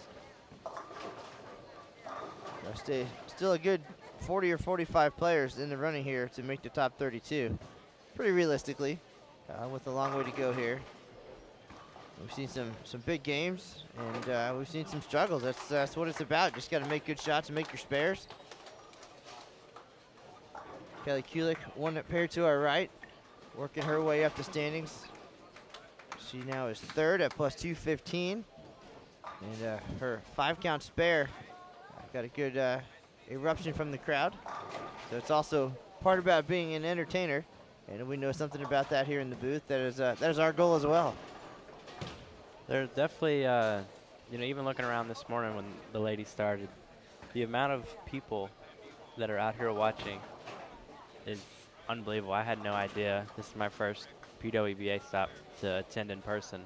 And I had no idea the turnout that you get from the ladies coming into town and bowling. A ton of support for the players and by the players and their friends and family. You can see by all the signage, of course, all the great sponsors of the PWBA Tour, all the ball companies, and Smithfield, and Nationwide is the title sponsor of this week's event, the PWBA Sonoma County Open. And I think that's been the best part, is the reception that the ladies have gotten with the return of the tour in 2015, the internal support, all over social media, everybody proudly wearing those PWBA logos, and just glad to have a tour to compete on. And we'll see sold out fields week after week, and we even have a qualifier next week. Then of course we get big contingents like the Singapore group coming in, 5 or 6 of them typically bowl a few events, if not more this year. The season expanded now to 14 events. So that's all a testament to the success and the popularity of the first go-round in 2015. Yeah, talking to Jim Callahan, I believe the Singapore girls are bowling 4 stops. I think after the Queens is when they're heading home. Get ready for some other events. I think he said Indonesia's coming over, as well as Malaysia. So a couple more countries coming in. Get some action out here. Well, it's kind of set up where you can get into the different swings. So here we have kind of the West Coast swing, started in Las Vegas last week, and now we're here in Rohnert Park, California, just outside of San Francisco. Next week is Sacramento, and then we head to Las Vegas for the USBC Queens. That's the major, first one of the year, and all 4 TV shows will take place on the same day, so that's kind of the good time to duck out if you're going to go and you know, maybe end on a good note there. But all the 4 TV shows will be taped on May 26th. The Queen Show will be live, and then starting with the Las Vegas Open, it will air June 7th. And Carolyn, always the comedian, playing the crowd a little bit here. Let's see where Carolyn is in the standings now.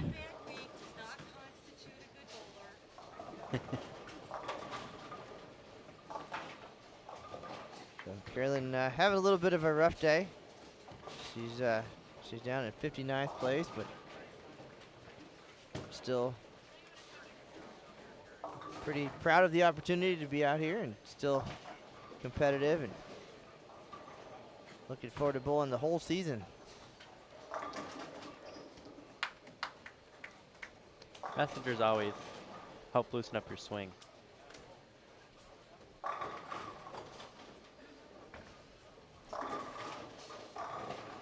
I gave a little coaching from the booth. She struck, and then I got the evil eye.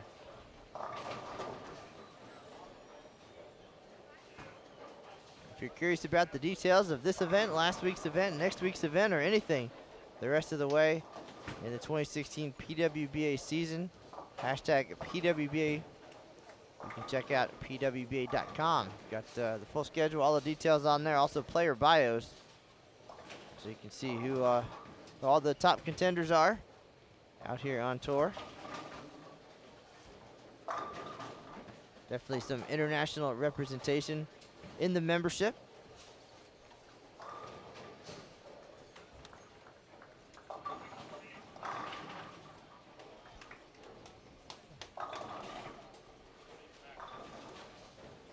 So here we are at the halfway point and eventually you'll lose count of where you are in the day. This is game 4 of our second block. Game 10 overall.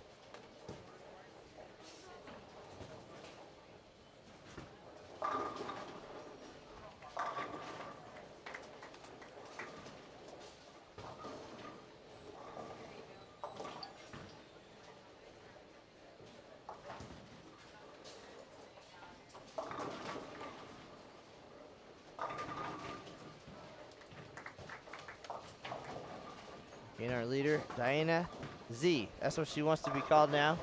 That's the easiest way to. I can't pronounce it. So we had a tutorial before this game got underway, and she said that she finds Diana Z actually pretty catchy.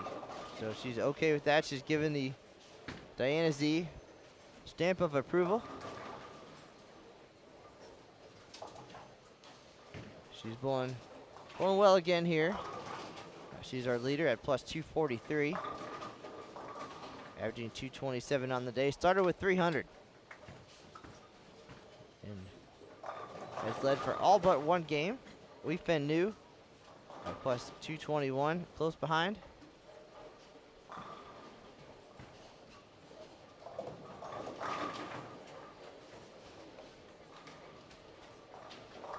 I think it was Diana's incorrect food order at breakfast this morning that got her fired up. Didn't get her order right, and then the lady told her she overpaid, and she's like, I don't really care. Can you just give me food? I'm hungry. You don't want to mess with Diana Z. She's a passionate competitor. And she has her routines, and it works. She has found much success on the lanes, including the 2013 USBC Queen's title. She also won last year on the PWBA Tour. I actually believe her intercollegiate singles championship where she averaged 289. I believe she's actually throwing that exact same ball. I heard her say something about that earlier today. Same ball, so that ball's still going strong. Well, when you find something that works, you stick with it.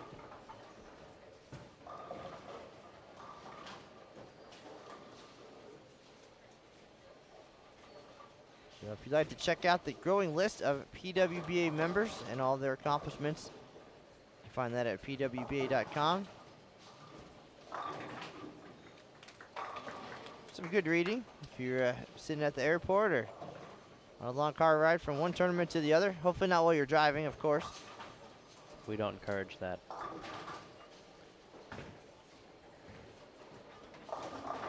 Another light mixer from the left-hander Ramirez.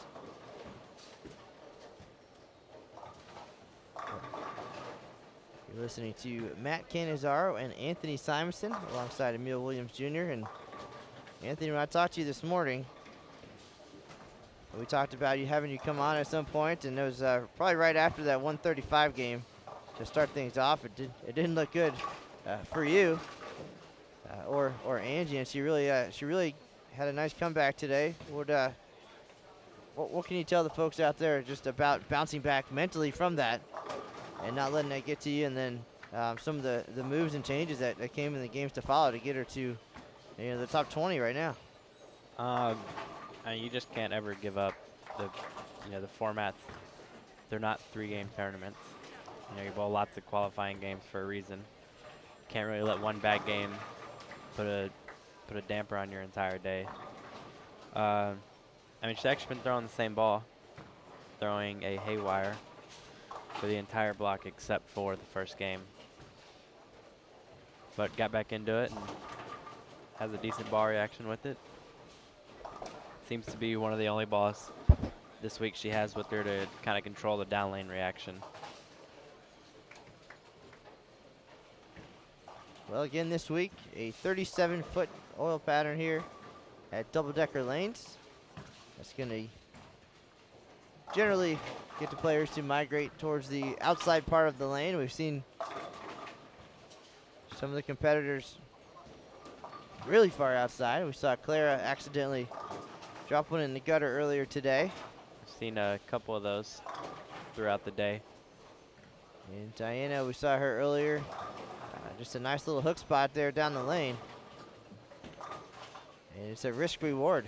You gotta get it out there, and she's been rewarded many times today. It's funny with, all the gutters throughout the day that I've seen during practice. I was telling Angie it didn't matter how far to the left you threw it, it was never going to go in the gutter, and then I've seen lots of them go in the gutter today.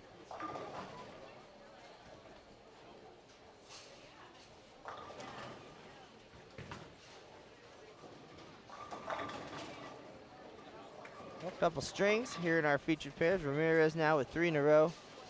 Carrie Smith trying to work her way into the top 32. She is 46th right now at -123, but working on a 4-bagger. So a big game here to really put her into contention with a couple games to go.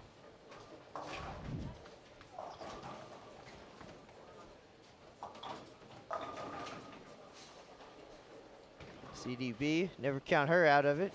She's working on 3 in a row and 5 out of 6. I heard her joking earlier that one good game doesn't make you a great bowler, but keep throwing shots like that and this -181 nonsense is gonna go away. And with 3 games to go, she's fighting. We talked to her after the USBC Masters. And just her working mentally on grinding through that event. Of course, Mr. Simonson, you eased to the title, right? It was a walk in the park. I'm sure there was no challenges along the way. That event, obviously, very grueling from pair to pair and opponent to opponent, and you battled through it at the tender age of 19. And same thing for Carolyn. She was battling while you were battling to win. She was battling to get into the cash number, and Dell said that he was extremely proud of her resilience in that event to get to where she did, and knew she was ready for the tour. But while we have a minute here, getting to the end of game number 4 here, can you talk about that crazy format? And as a 19-year-old on the big stage, I know that they talk about age being the factor, but you had some great experience before that, of course. But even then, what is it like to get through that event undefeated, and then, of course, to win the title? I'm still not 100% sure if it's set in yet. It still doesn't, I still don't think it's fully set in, and it might not set in until, next year, and you get back and see the banner hanging up. There's been lots of, great players to win that event, and to have my name up there with those players is an honor. It's funny, you said you had Mike in the booth earlier, and the previous year in Green Bay, I watched Mike bowl a little bit during qualifying and saw that he was using urethane and just kind of trying to grind it away, hit the pocket, catch double, catch 3-bagger. And so that was kind of my idea, and it happened to work out, and we drilled up another urethane ball, give me a little bit different option. Head-to-head match play is one of my favorite things to do. You don't have to beat, for instance, we take 64 guys into the cut. You don't have to beat 63 people to move on. You got to beat who you're bowling in your match and who you're bowling on the pair, and see what happens from there. We battled through that event. I would imagine that the past year has been a whirlwind for you. Again, we talked about the doubles title at the USBC Open Championships, followed by the doubles title to start off 2016 technically on the PBA Tour, and then the individual success at the Masters. And I can't imagine it not being life-changing for you, maybe career path changing, even solidifying the decision that that's where you want to be and what you want to do. And I don't know, was it even a question before the success, or did that change things for you? Actually, I was working for a local distributor in my area, Classic Products, and right before the U.S. Open was in town, I decided to put my 2 weeks notice in and kind of decide to focus more on the bowling. Just working, and then after working 8-9 hours a day, and then you know, wanting to be able to get yourself to go practice. You know, the days that I did go practice, it was just kind of grueling on the body. You know, working all day, moving all the stuff around, and then trying to go practice. That was kind of the decision right there. Was, you know, if I'm going to do it, I'm young. I don't have too many things I have to take care of.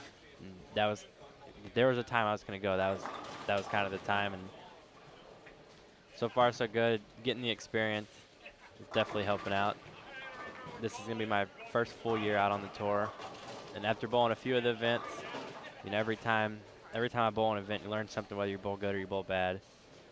Understand what's working, what's not working, and what you need to take back home to practice and get it all set and ready for the next event. Well, you already sound like a seasoned veteran. 2 PBA national titles to your credit. Now watching some other young talent here at the nationwide PWBA Sonoma County Open. Andy Ramirez working on a 260 game over here in our featured pair. And Carolyn Doran Ballard on a right-hand pair here at 270 pace. She's got 6 out of 7. Elise Bolton as well, working on 3 in a row, trying to make it 4.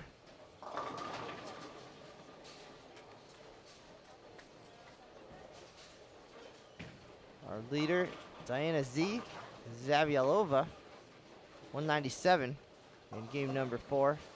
She had a 22-pin lead over Wei Fan Nu of Singapore.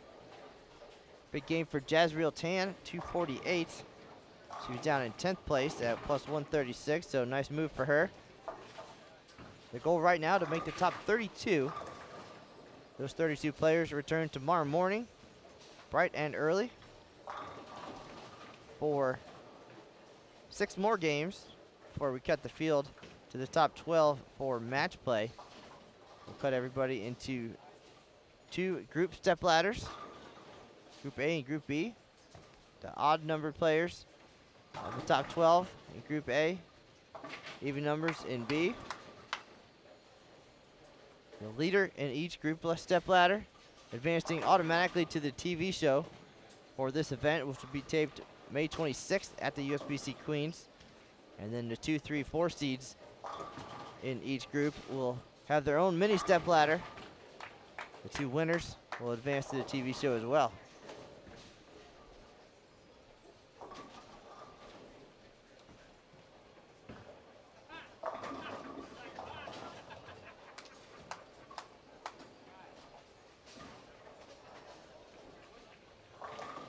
Got to make sure Dell does some work out here, you know.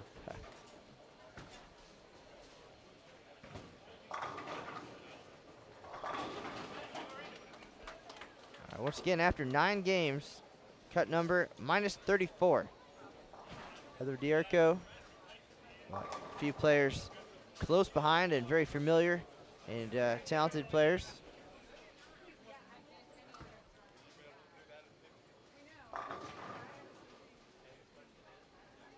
Left-hander Sherry Tan. We're getting ready to wrap things up here. Game number 4. Game number 10 overall.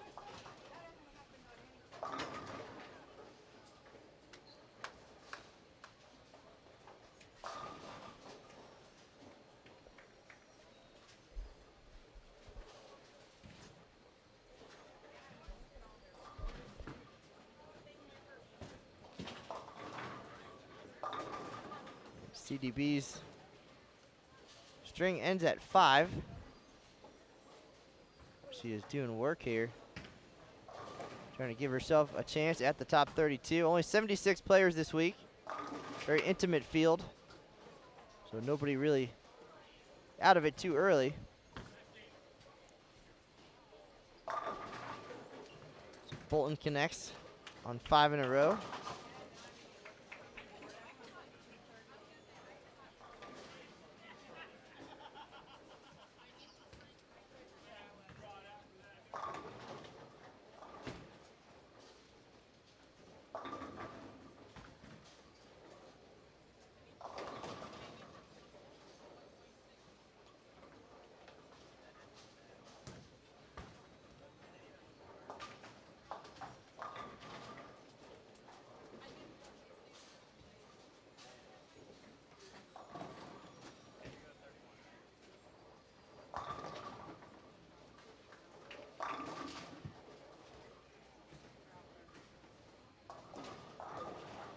Elise Bolton just ahead of Carolyn Doran Ballard at minus 178. So trying to make some moves here.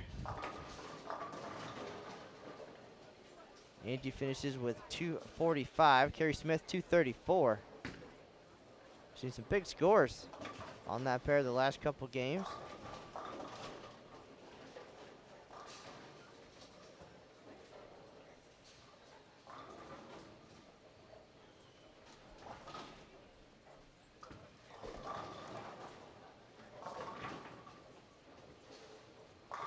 And the light hit for Sherry Tan.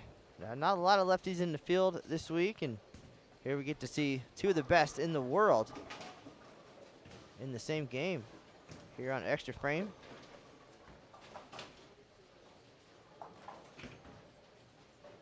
Ramirez from Colombia, Sherry Tan from Singapore.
Somebody asked earlier about Shannon Pluhowski after leading the way last week at the Las Vegas Open, why she wasn't here in Rohnert Park, and she runs a youth tournament back home. So a future for the sport for sure. She's home taking care of business and the next generation of PWBA stars. I'm sure we'll see her again very soon, and you'll definitely see her on TV on June 7th. The televised finals of the Las Vegas Open. 1 week later, the 4 finalists from this week's event, the nationwide PWBA Sonoma County Open here at Double Decker Lane. So it's going to be all bowling all the time on CBS Sports Network. 23 events coming up in the rest of 2016. Very cool to see everything from youth bowling all the way up to the top tier here at the PWBA.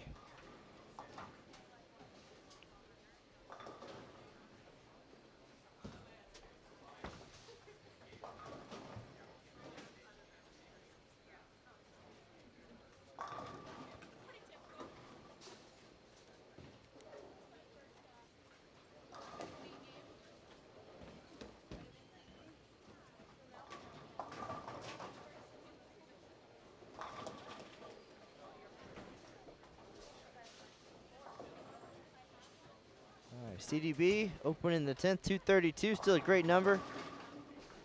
Elise Bolton, 223, also opens in the 10th. And they have a little bit more work to do now. Things were looking pretty good there for a minute. But we'll have the updated standings for you very shortly, as everybody now has completed game number 4. We'll wait to see who's coming our way. This is Matt Canizaro alongside Emil Williams Jr. USBC Masters champ Anthony Simonson will be back shortly as well. And we'll have game number 5 coming up in just a minute. Thanks for tuning in to Extra Frame.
All right, game number 5 now getting underway.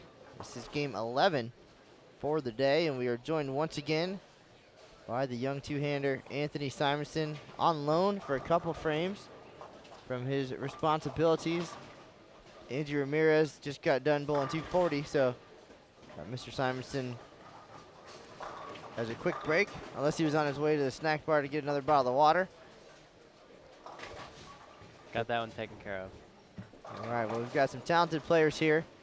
Danielle McEwen working on a double now, trying to make it 3 in a row, and she does. Gets the 10 to go late. Also on this pair, Josie Ernest, former junior Team USA member and always in the Team USA mix. Nicole DePaul Miller, Natalie Goodman, Gabby Mayfield, Kelly Callahan. These are all names that we've said for years at every level of the game, all the way from junior team up to this PWBA tour. A lot of collegiate success.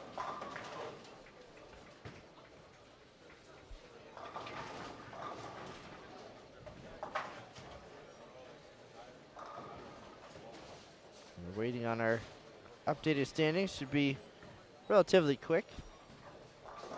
Just a couple frames in here. After this one final game before we determine the top 32, we will advance to the cashers round tomorrow morning. If you're curious about any of the standings from today or the prize fund at these standard events, pretty nice deal. If you make the cut, guaranteed $1,200. Just a couple days work. A condensed schedule for the PWBA. For those who were able to make it to town on Thursday, there was a practice session Thursday night. Otherwise, some time on the lanes this morning, followed by 12 games of qualifying. And if you're fortunate enough to make the top 32, 6 more games in the morning tomorrow, followed by the step ladders and some match play before that. And could be a pretty long couple days, and then a pro-am even. After all that. After all that, but again, I don't think the ladies mind. They wouldn't have it any other way. They have a tour, and you can tell by how many are here and how professional and excited they look being here. You know, bowling jerseys as far as the eye can see, and they certainly put in their work to be out here and be ready and take it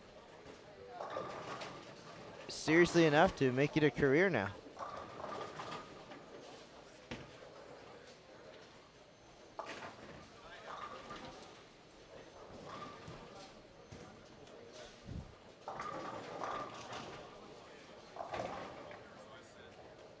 Erin McCarthy, we saw her as the top seed at last year's USBC Queens. Kind of her breakout adult performance. There's a runner-up to Liz Johnson. And I'd say if you're not going to win that event, if you lose to Liz, it's pretty okay. Liz, one of the best who ever bowled, USBC Hall of Famer, won 3 titles last year. And I would imagine a great learning experience for Erin as well.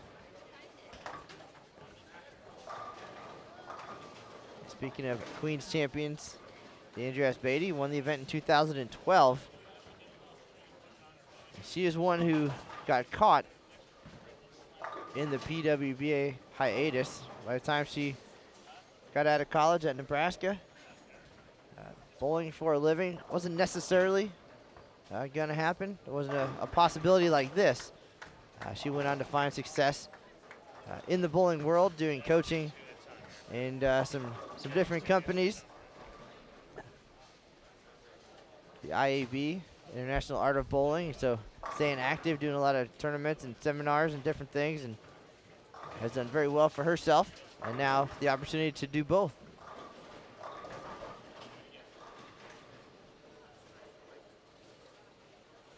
And I guess Angie got kind of the right timing too when she got out of college. Didn't have to think too long about what she wanted to do when she grew up. And then here's the tour. So pretty good timing for her. Did she have a backup plan that you know of? Yes. Previously, she was working for CVS, I believe, in their IT department at headquarters in Chicago. I believe that's kind of the background of things. If not on the tour, doing some IT stuff. Pretty good gig and really good timing. And with the tour and plenty of other events, regional events, other tournaments going on, pretty much a year-round thing, both for the ladies and for you guys now. The ability to travel the world, and the schedule seems to continue to grow. And the variety is pretty good too. I think the format's a little bit different. You already have a doubles title now with Connor Pickford, the individual masters title, of course, and then things a little bit different overseas even. Just the opportunity to experience that. Does that keep it fresh for you? You know, week to week, having different formats and places. Yeah, you know, my experience overseas is my first trip out of the country. I've traveled all over the states, never been outside of the country until that trip. So a little hesitant with some things. I'm kind of a picky eater. I wasn't 100% sure what I was going to do food-wise overseas. You know, they use, at least for these 3 events that we bowled, a little different format. Qatar was, you know, 3 qualifying squads. You can bowl all of them. You can bowl one of them. Make the cut to, I believe, the top 32. There's a couple,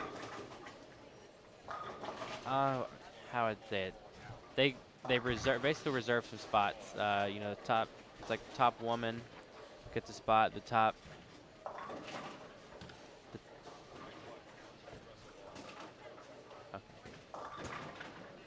you know, they get top 2 youth spots, and then you basically, after you make the cut, you start over from scratch. You bowl either 6 or 8 games, and then they make a cut to about half the field, add a couple more guys in that got buys, bowl 8 more games, get the night to rest, come back and do it all over again the next day. And definitely it gets not exactly boring, but it's always fun to have new formats. You know, it's always nice to have something different, something you're not really used to, getting to experience the new things. It keeps it fun and entertaining, you know, for us as bowlers and as well as the spectators. Well, a few of these players on our featured pairs looking to provide some excitement for the spectators at home. Danielle McEwen has the front 5. Danielle was actually the winner of the Qatar event. Overseas, nice $20,000 payday and a good start to a 3-week swing. Danielle picked up her first title last year to end the season.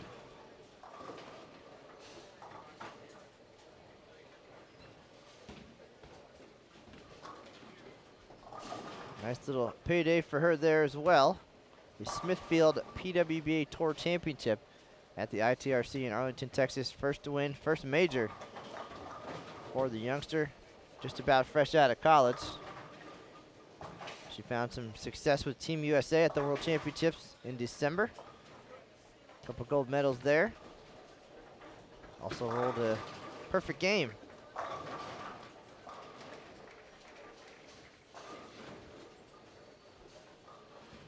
Erin McCarthy with the front 4 looking to get 5 of her own. See if the standings are updated. It's a silly question. Of course they are. Diana Zavialova, Diana Z, still leading the way at plus 240. But Kelly Kulik continuing her charge. She's 173 over this block alone for plus 234. Leanne Holstenberg making moves. She's in 3rd place at plus 220. Jen Higgins, we've said that name quite a few times today, still in the top 5 at plus 219. McEwen with the front 5, about to try to make it 6. She is in 5th place at plus 218. So a big game here.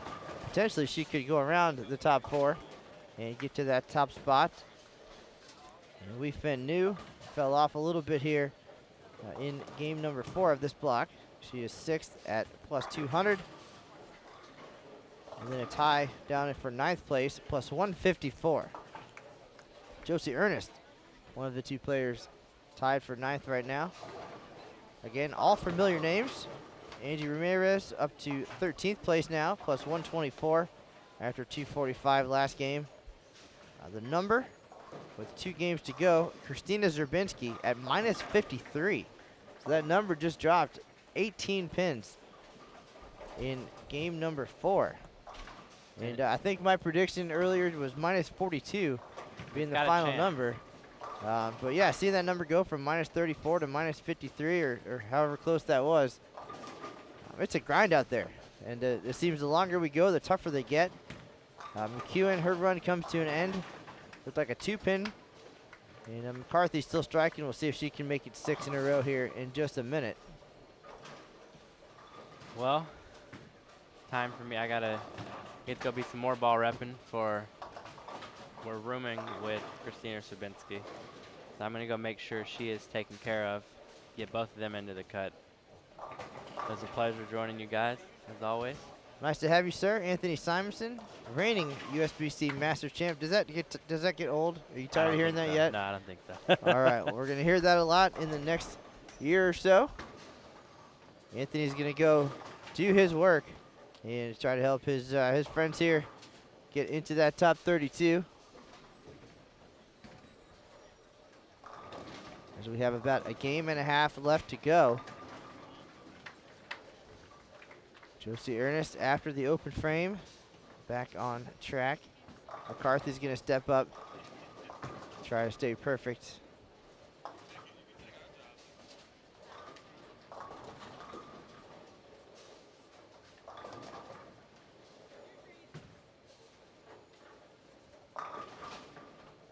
McCarthy in 40th place at minus 96, so needs a big game here. And a strong finish to get in there. High flush 4-7. So her string ends, but still on track for a big game here.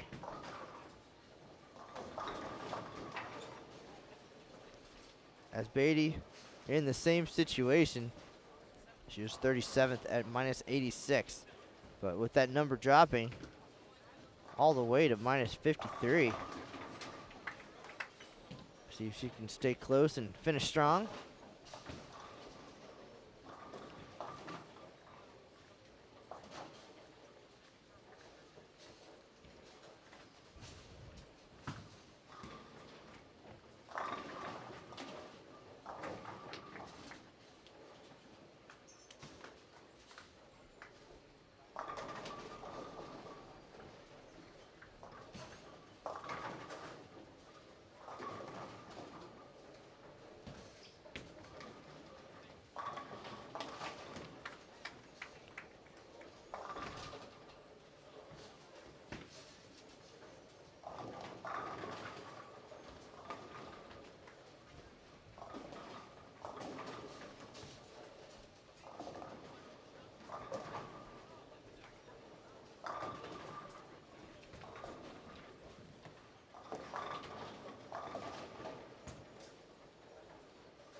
All right, so McEwen and company on 25 and 6, striking a lot here, not wasting any time, rolling through game number 5.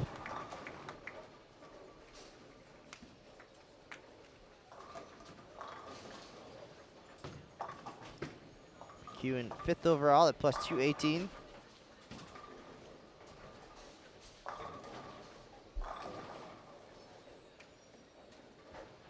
Comfortably in the number, but in this format, every pin along the way certainly counts.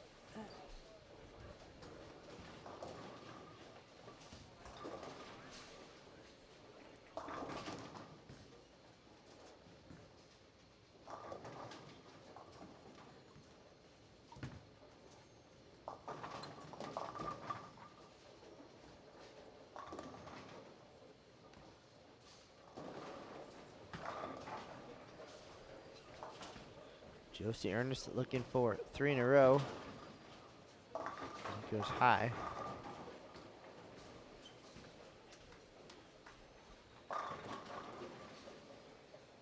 Josie tied for 9th.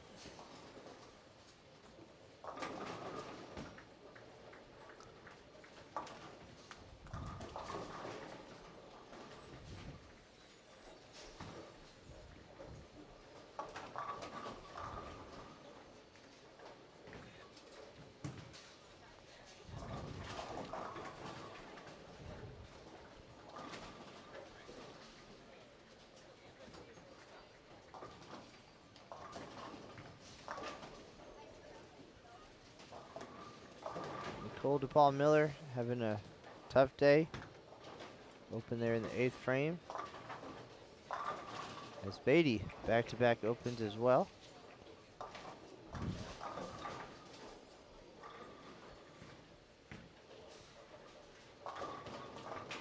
Tough spare for Ernest, 3-6, 9-10.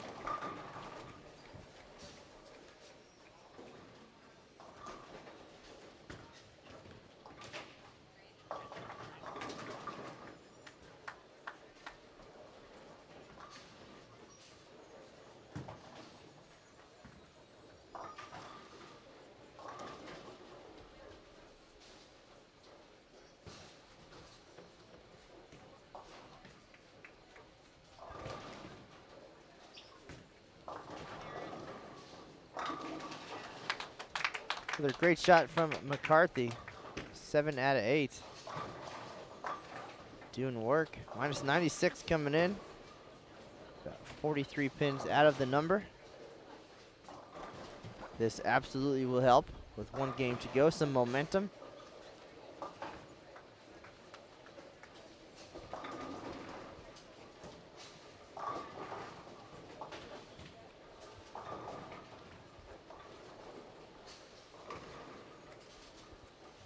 Kelly Callahan not far behind.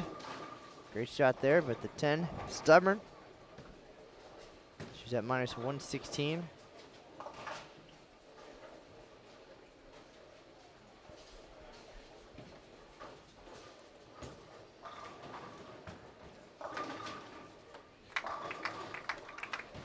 If you're just joining us again, continued coverage of the nationwide PWBA Sonoma County Open.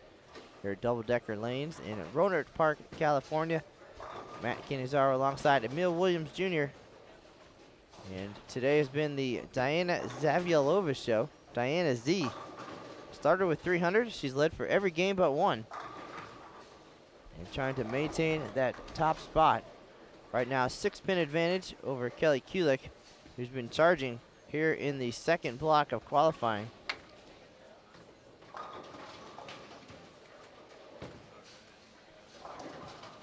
Standings available pwba.com or pwba.com/live. We'll have a recap for you later tonight.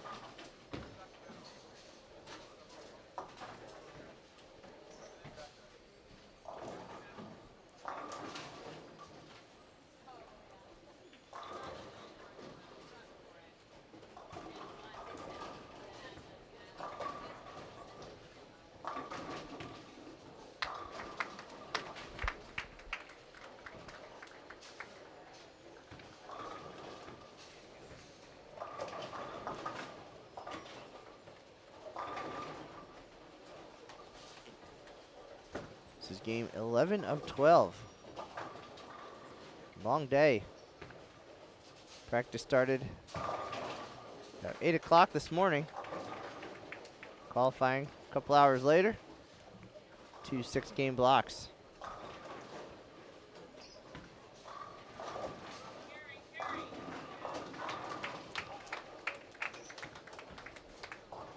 There's some great insight this morning from Curtis Woods Jr., the general manager here at Double Decker Lanes. Also heard from 2012 USBC Masters champ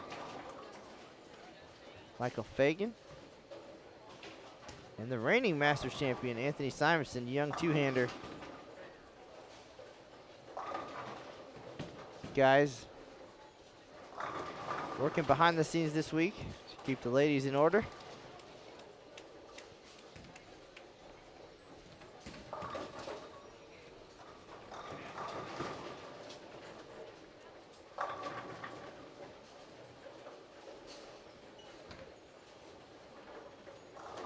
Final frame on 25 and 6. McEwen goes high.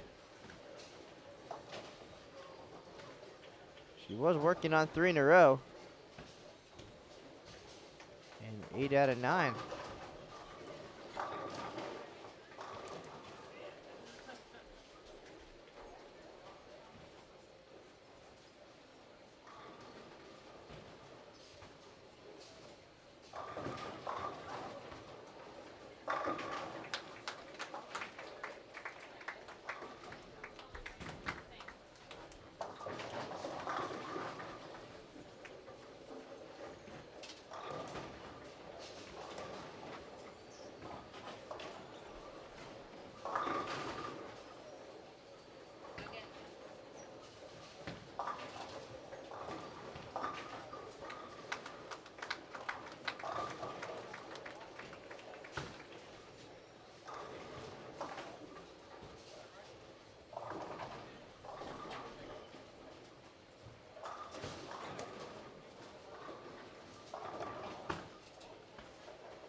So 166 for Nicole DePaul Miller. Danielle McEwen is going to finish with a 256. Again, she was 5th coming into this game at plus 218, so making a big move there.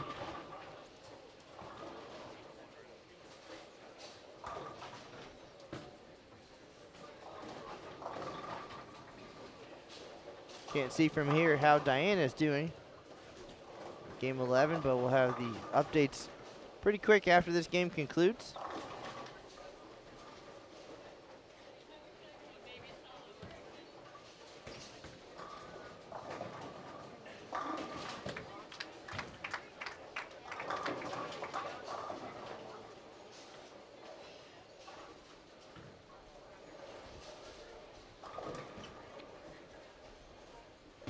Aaron McCarthy doing work. Making copies.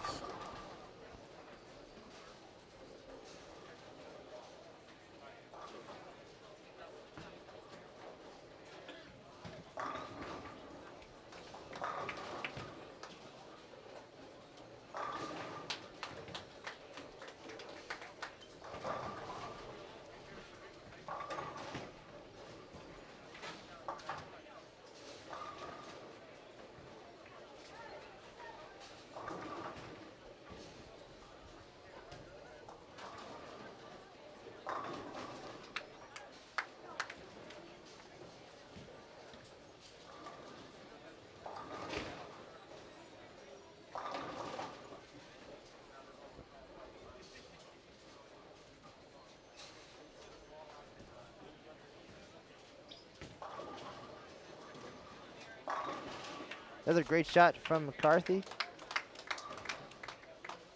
Just put her in the 270s here. Only non-strike was a high flush 4-7 in the 6th frame.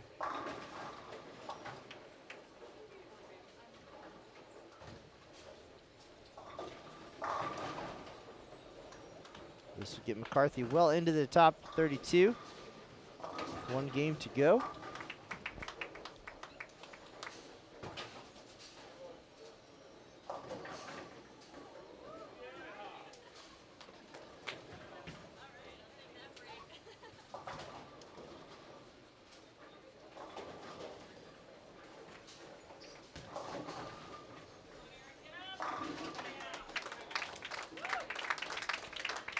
And the crowd goes wild for McCarthy. 278. Big game at the right time. 256 for McEwen. We're just about done with the 9th frame here in our other featured pair. 27 and 28.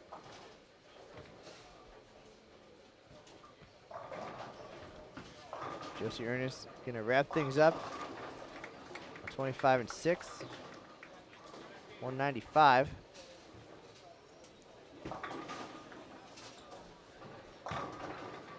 Good shot from Asbeidi for 2 in a row.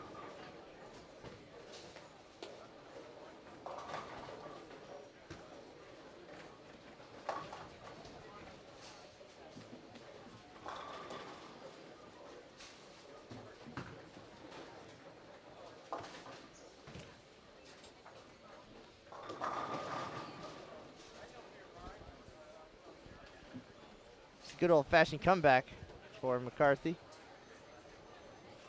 Yeah, that's how you do it. That's how you get it done right there. There's some great shots.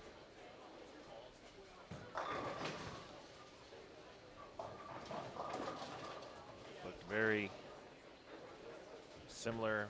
Just think back to her collegiate days at Midland.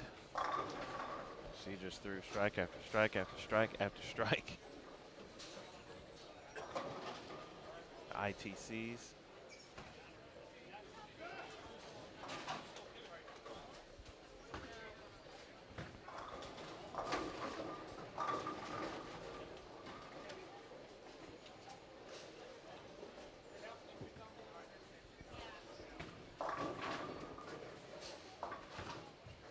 So players not wasting any time after this long day, making the move for game number 12.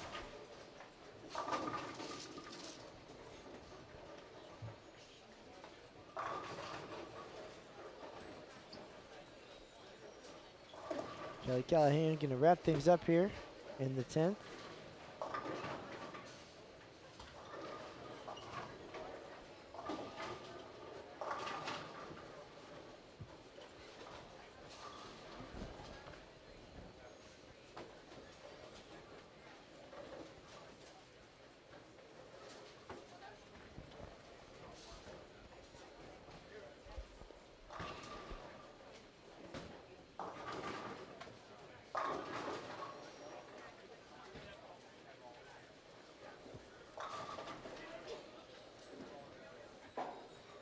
Natalie Goodman at minus 125.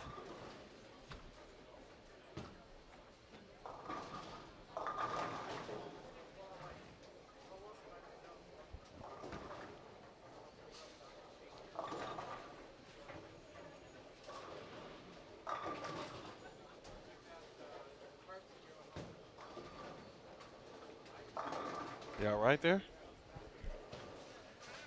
I've said too much already, apparently. I think I might have some cough drops over in there. One day into this, the voice is going.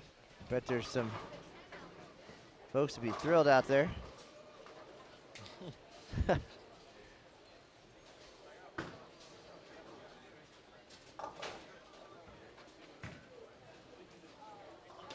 As I was saying, Natalie Goodman at minus 125. Still well in the mix here with 1 game to go. 208 here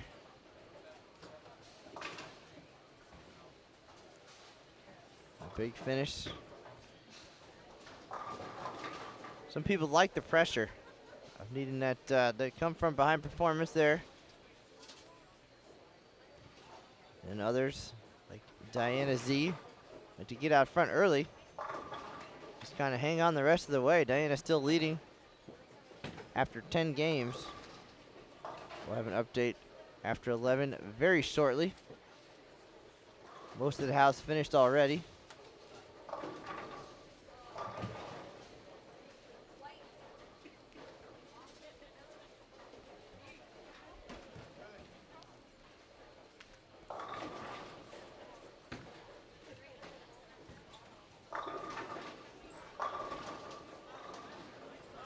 Definitely a warlock of a day here at Double Decker Lanes. Bright and early. Already approaching 10 p.m. Emil didn't even believe it. He had a double check.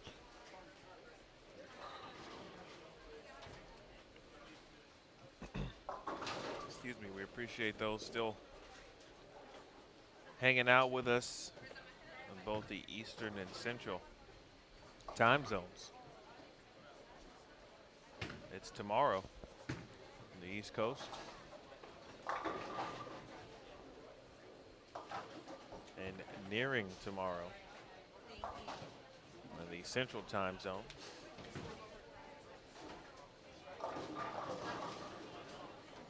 Mr. Williams, I'm not going to put off till tomorrow what I can do today as we get ready for game number 12. Final game, the excitement, followed by the news release and the photos. We're going to pause for a station identification. I want to thank our main sponsor this week, big supporter nationwide, and of course all of our supporters out here on the PWBA Tour. But you're watching continued coverage of the nationwide PWBA Sonoma County Open. One game to go, and we'll have our cut to the top 32. Thanks for tuning in. We're not going anywhere. We'll be here and right back after this station identification and the move across the house for game number 12.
Game 6 is underway.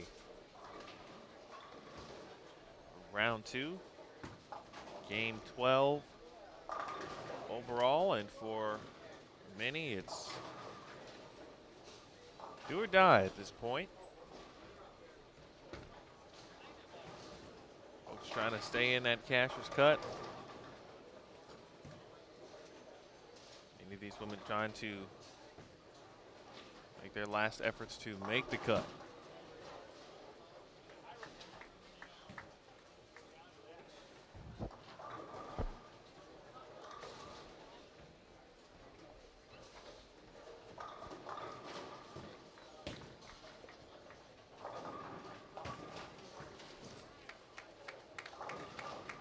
Over on lanes 25 and 26, Janelle Walton, Karen Russell, Randy Calderon, and Megan McKinley. We're on 27 and 28. Megan Kelly, Leah Roble, Jody Westner,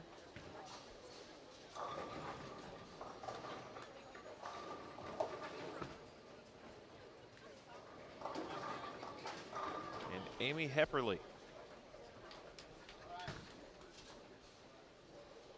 On 27 and 28.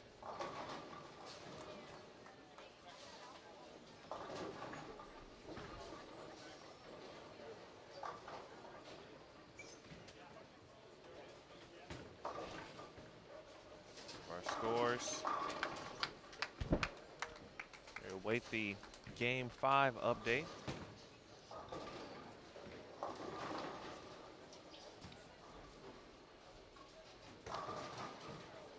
Aaron McCarthy has skipped 3 pair. She's on lane 33. Saw a good shot from her again. Just shot 278 on 25 and 26.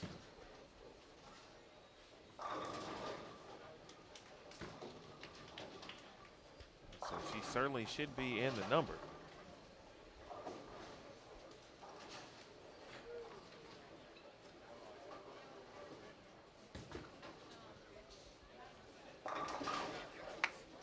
As Matt mentioned earlier, most of the day, the leader has been Diana Zavyalova, also known as Diana Z. She led after 5 and has led except for 1 game. I believe Wei Fin New took the lead momentarily as she started the second round with 276 and 268. She's given a few pins back, has New, finds herself in 6th again after 4 this evening.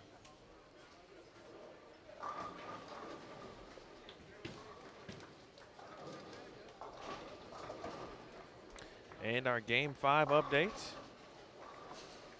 After the 256 game from Danielle McEwen, she is now your new leader.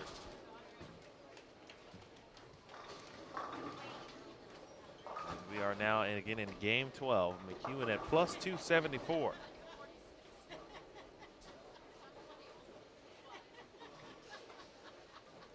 Zavyalova plus 250. Jen Higgins, she's remained at third, or in third for quite some time at plus 245. Jazriel Tan plus 232 in 4th. Leanne Holsenberg plus 230 in 5th. Wei Fin New plus 220 in 6th. Kelly Hulick plus 205 in 7th. So your lone competitors are plus 200 or more. Take you on down to that cut line. Right now it is minus 62. Karen Marcano from Venezuela. Currently the cut line again at minus 62.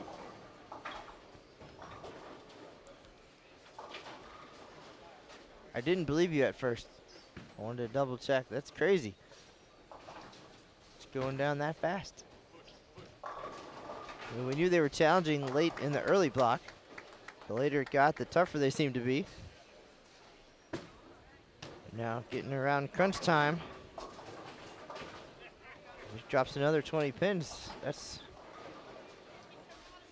well, I guess that's looking good for the folks who thought they were out of it and fighting their way back. Stephanie Johnson currently just outside that number at -68. Wendy Mack at -78 and 34th. Sherry Tan at -79 at 35th. Christina Zerbinski -84 in 36th.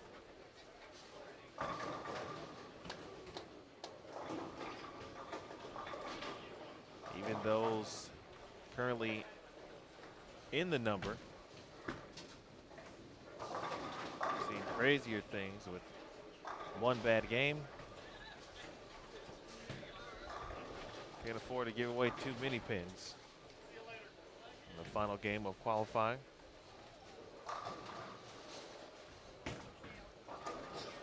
So this is where our day gets a little bit wild. Of course, Indeed it we is. want to keep an eye on who the leaders are and catch up with the actual leader. So we're gonna start getting the calculator out, doing some math and getting some exercise here. We don't want anybody to disappear before we get a chance to chat with them. But still, even after 13 hours of bowling today, smiles all around. Everybody's having a good time and living the dream, knowing we still have next week, the tour life. Hashtag tour life.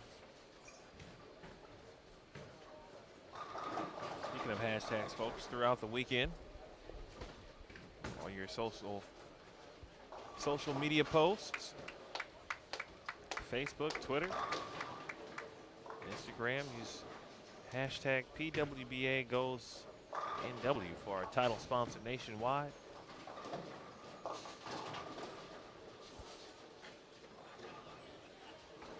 Again, PWBA goes NW.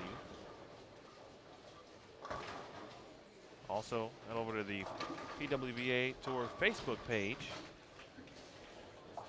A chance to win a free shop PWBA prize pack, compliments of Nationwide. Let's click on the link there. You'll find the graphic. Get to see some of the gear that you could win.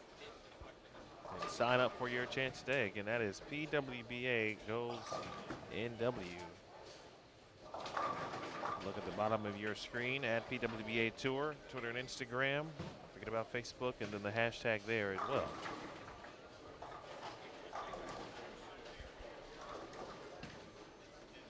Emil, how about Danielle McEwen and Jennifer Higgins? They've been hanging around all day.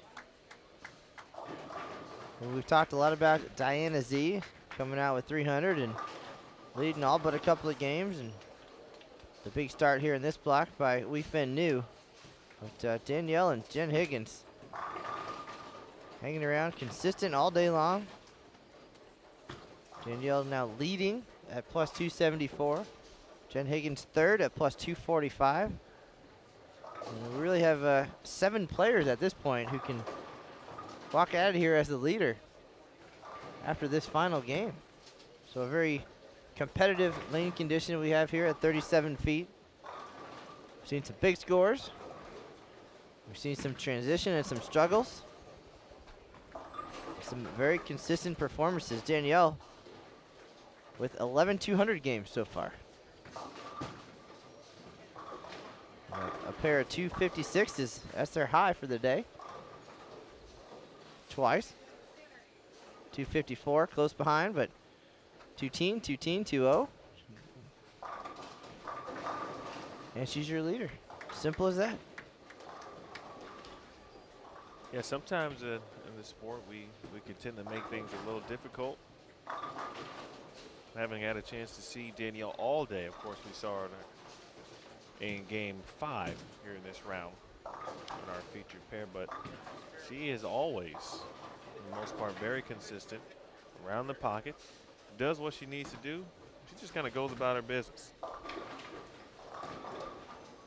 Always near the top of the standings. Jen Higgins, the same as well. Mentioned she had looked like she had been third for quite some time. But just continues to be in that top 3.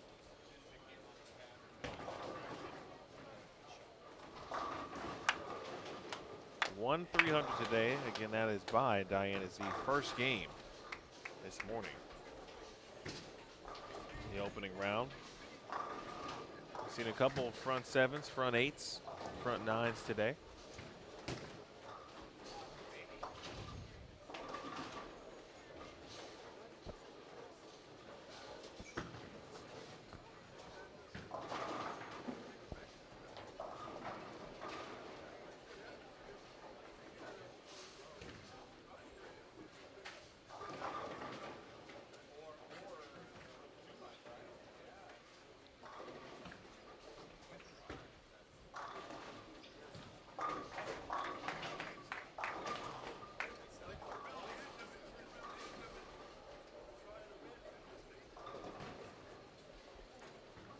There's always that final game excitement.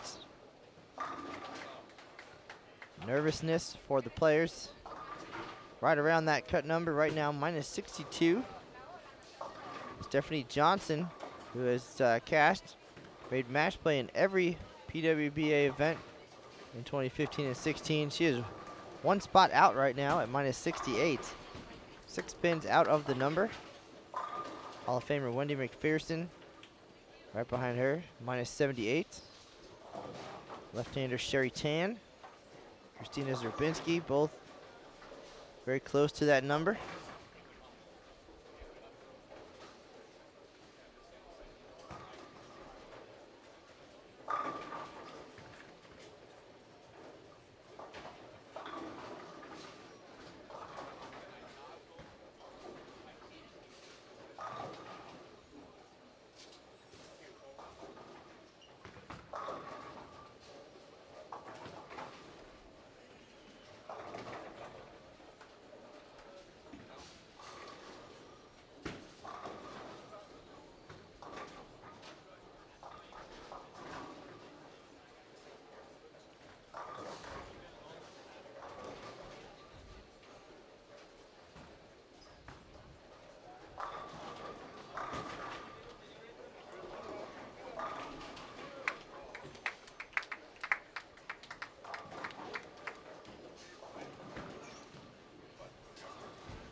Great shot there by Jody Westner.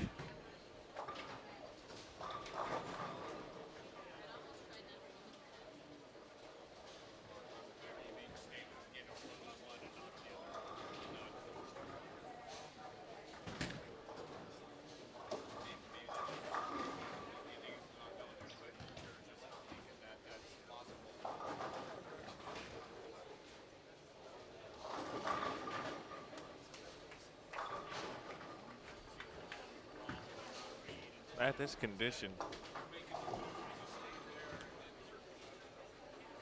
I think it can give you some false security. Saw just early on the fresh, it looked pretty clear on where to play, but as the lanes transitioned, See the scores get a little lower and then seem to get a little iffy. I think this block, of course, the players have been able to make better adjustments, obviously, from competing for 6 games on the condition early on. But still, they don't look fun. Well, keep in mind, too, you've got a pretty diverse field. And players play in different parts of the lane. I think we'll see a scoring pace higher tomorrow, not only because the top players will be left in the field, but I think you'll see a little more consistency from how the lanes are played lane to lane. And it's could be said for any event. But definitely when they were fresh, we saw some pretty terrific scores and kind of a struggle period in games 4 and 5, and then some big finishes earlier for game 6, and pretty consistent here in block number 2. Definitely a grind as we see that cut number continuing to drop, and I'm actually going to walk the lanes here for a few minutes and catch up with some of our top players and see who it's going to end up being at the top of the leaderboard. We'll have a recap for you later today, but I'm going to leave it with you here for a few minutes, see what information I can gather as we wrap up the final game here. The reporter going to report Mr. Canizaro. Great shot there from Megan Kelly. She came back with just smiling. I know that look. I know that look. I feel you, Megan. Great shot. Don't get the reward.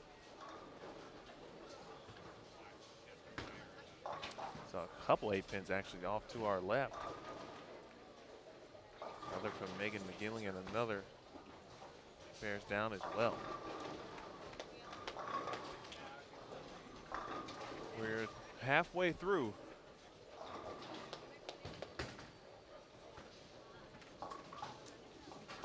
Again, if you are on the East Coast right now, we appreciate you. Gold TV on Extra Frame.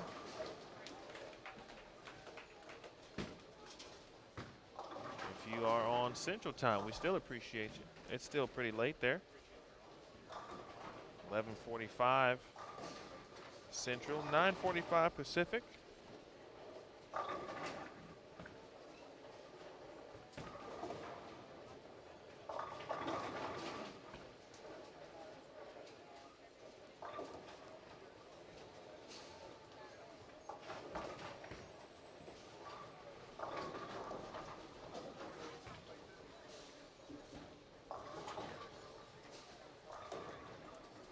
Again, if you are just joining us, this is the final game.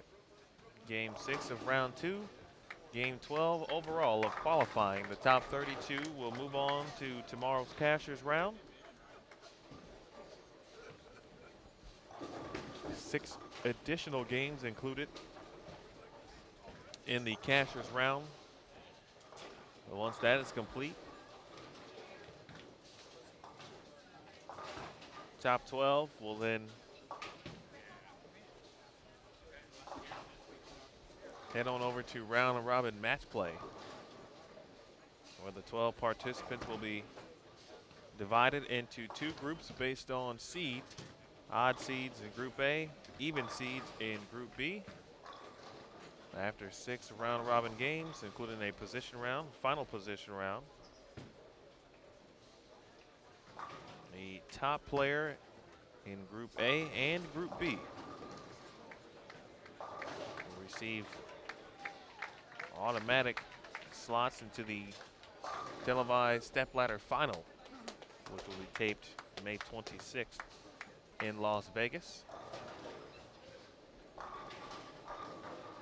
The other 2 participants in the 4-player television show will be determined by a group stepladder final. So the 2nd, 3rd, and 4th seeds in both Group A and Group B will have separate stepladder finals to determine the final 2 competitors for the TV show. Another great shot there from Kelly.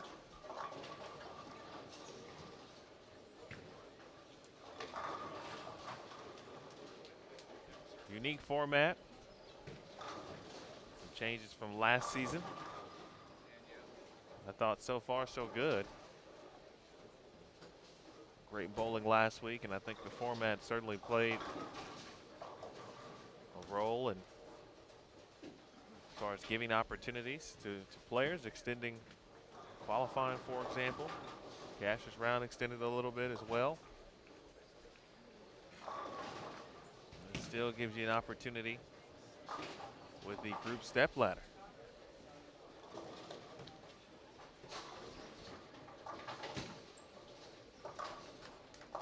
Again, our cut line coming into the final game here was Karen Marcano. Karen currently 120 in the 7th frame. She heads to the 8th. Minus 62. Right on her heels, Stephanie Johnson. Since last season, the relaunch of the tour, and including last week's first event, kickoff of the new season, has not missed match play. That streak in danger.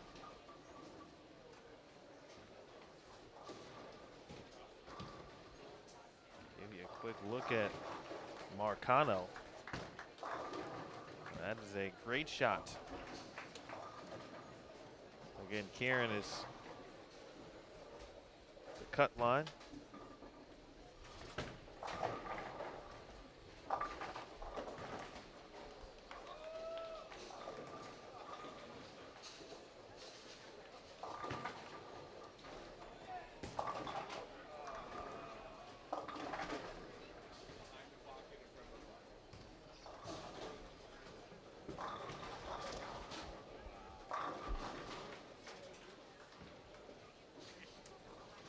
Double from Megan Kelly.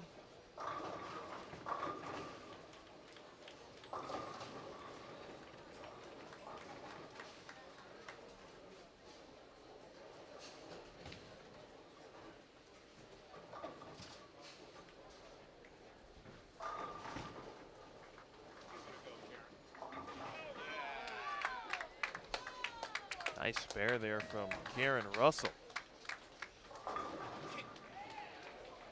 Karen, the local players competing here this weekend.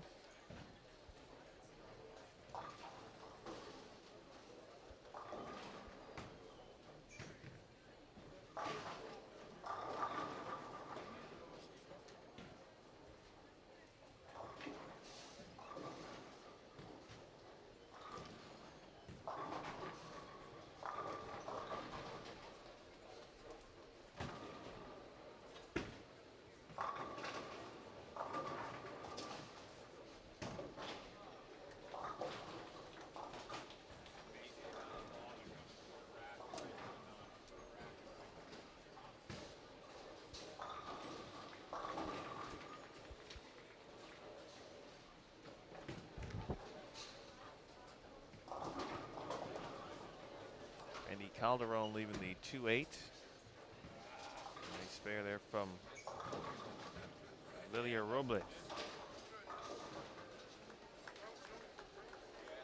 Katie Sutphin had a good game in our featured pair earlier in the day. Very talented young player as well. Well within the cut at plus 72 currently at 17. She's near us. Marcano, will she get the friendly roll? She'll get 1 pin to fall. The 6 pin's out. She'll leave the 10 pin.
in a row for Megan Kelly.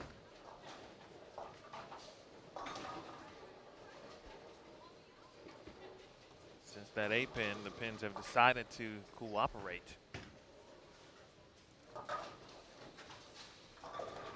Bowling starting to cease here in this final game.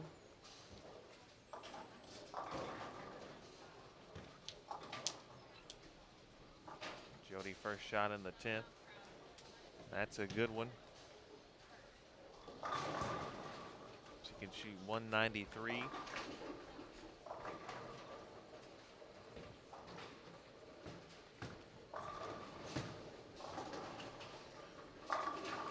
Jody in 48th, minus 141.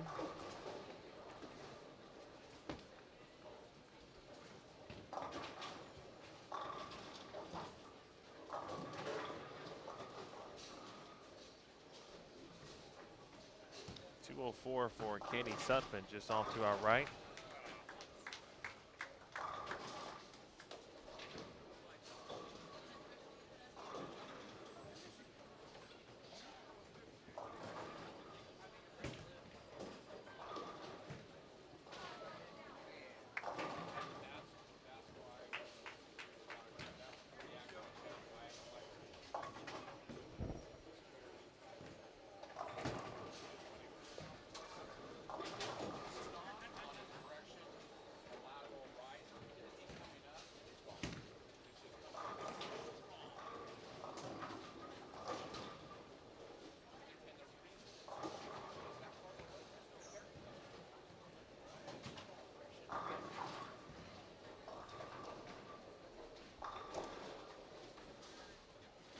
Karen Marcano.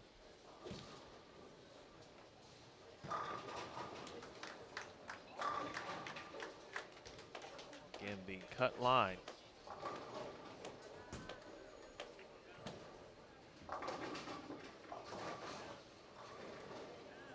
At minus 62.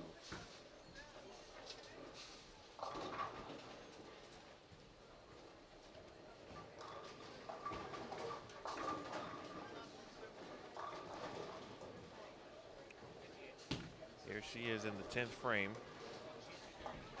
With 140 in the 8th, spare in the 9th. Here's their first shot in the 10th. That's much needed there.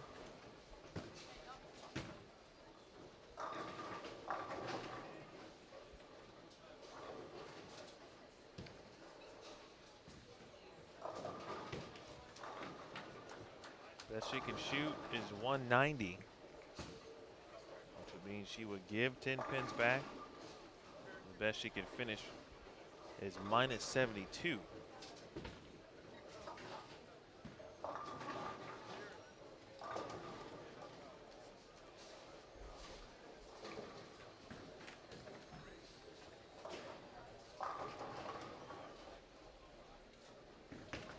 Here's shot number 2 for Marcano from Venezuela.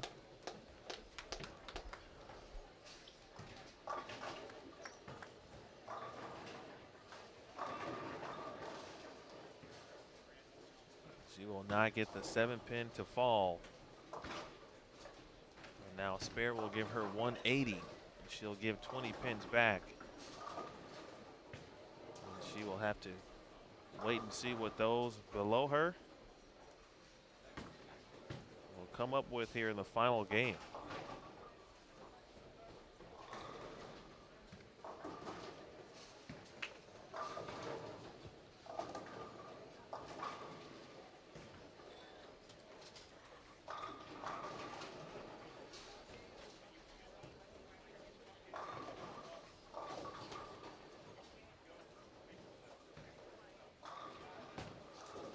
Try to keep the cameras running.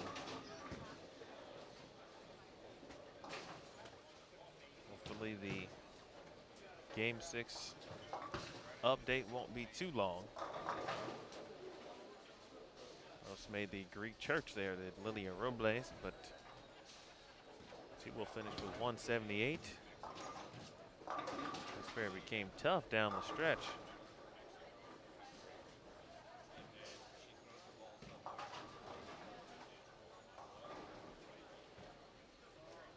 Wayfin New. Nice 258 game. Compared to our right as well. She has bowled very well here in the second block and throughout the day. She is well within the cut. Came in at plus 220. Added another 58 pins to her score. And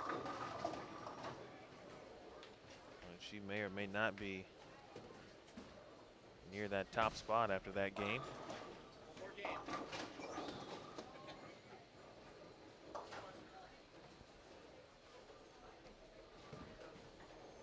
So while we await the final tallies from around, Matt Cannizzaro went to investigate, see what he could find.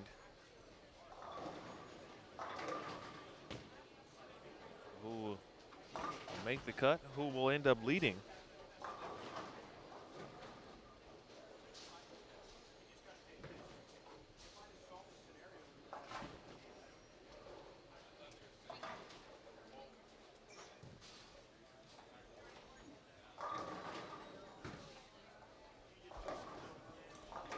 Again, folks, don't forget to check out, if you haven't, an opportunity to win a free shot PWBA prize pack, compliments of Nationwide. Visit PWBA Tour on Facebook.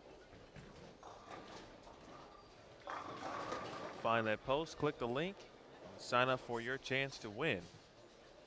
Again, compliments of Nationwide. Nationwide is on your side. So MC is back with some details.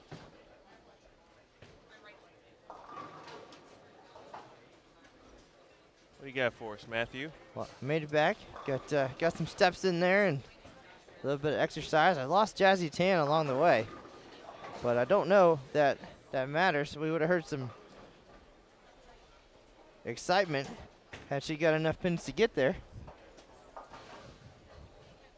But by my unofficial numbers, Danielle McEwen will be your leader. Unofficially plus 319. Big finish there. 245 in the finale. Diana Z also bowled 240, but didn't quite get enough. Plus 294.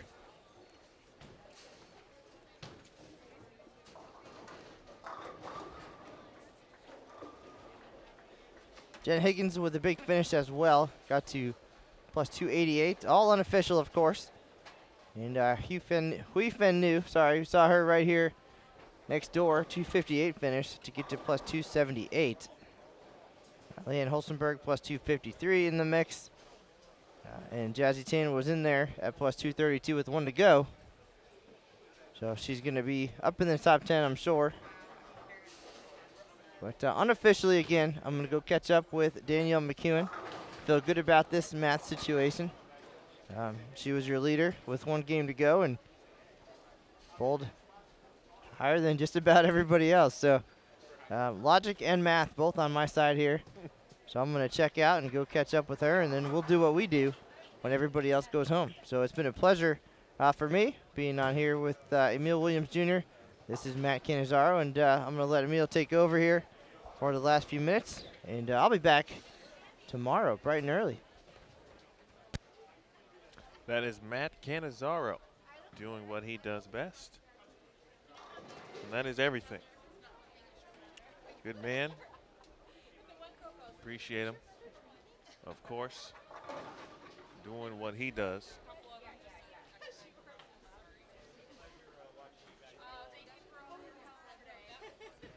He mentioned, I beg your pardon, Danielle McEwen will remain your leader. She will lead this crew of top 32 into tomorrow's cashers round. Just one lane still on currently. I beg your pardon, 3 lanes. Don't see any bowling, however, going on. And so we will, again, try to keep it here.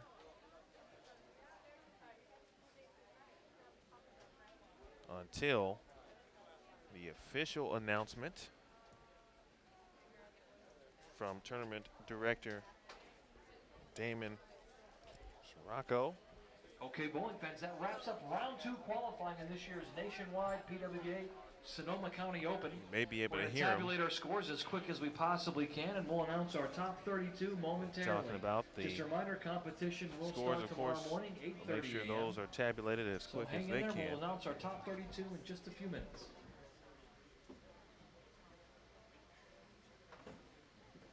It'll be just a few minutes, of course, and those around that cut line waiting. The bowlers, I'm sure, have done their own math, and those around them. Again, going into game 6 and game 12 overall, excuse me, the cut was minus 62. That was Kieran Marcano. Kieran shot 180. Finishes at minus 82. Below her, again coming into the game, was Stephanie Johnson at minus 68. Wendy McPherson was at minus 78. Sherry Tan was at minus 79. Christina Zerbinski was at minus 84. Lilia Robles was at minus 85. Karen Rossman was at minus 94. Deandra Asbeatty was at minus 102. So we saw what Lilia did, shot 178 here on the featured pair. And if anyone else of the names I just mentioned shot a big game, for some 230 or better, may have gotten them into the cut. And we appreciate everybody staying with us, watching all day long. I'm sure those, well, there have been those staying with us all morning on the East Coast this afternoon and well into the evening. We have just eclipsed the midnight mark, the Central Time Zone.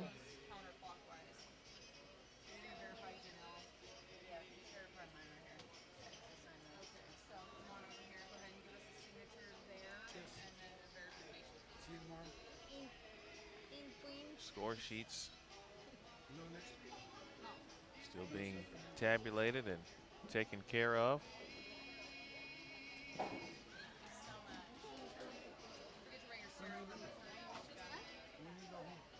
Score sheets being signed and be turned in.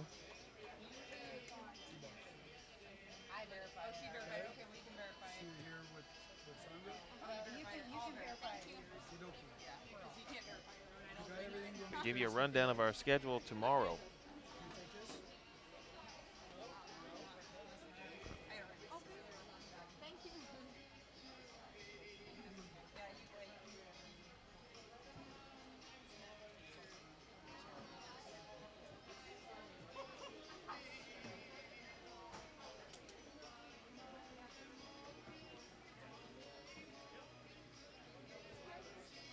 Tomorrow we will start very early, 8:30 a.m. Cashers round in 6 games, scheduled to last about 3 hours. Round robin match play is then scheduled from 1 to 4, so we should start that at 1 p.m. Group step ladder about 5 p.m.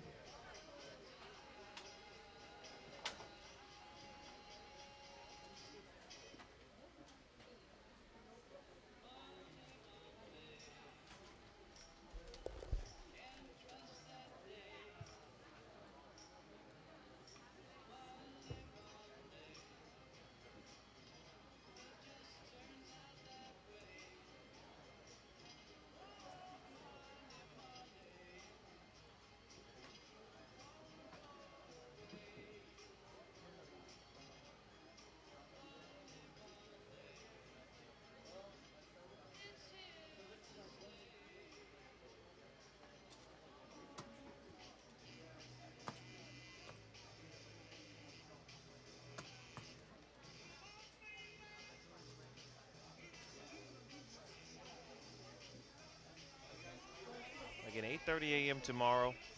Cashers round field cut then to the top 12. Match play will begin at 1 p.m. with the two groups. Group step ladder will begin at 5 p.m. and we'll know the 4 participants in our television show. As you can see, folks, the lights have gone off on the approach and set tee area. And so, what I will do is then go ahead and wrap things up. We wanted to wait as long as we could and try to give you those final tallies. But of course, you'll be able to check those out at PWBA.com.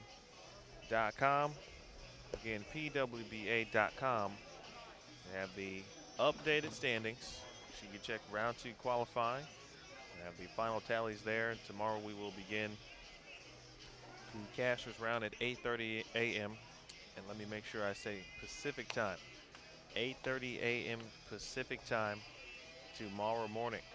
I'd like to thank all of our guests that joined us in the booth this morning and this afternoon. General Manager here at Double Decker Lanes, Mr. Curtis Woods Jr.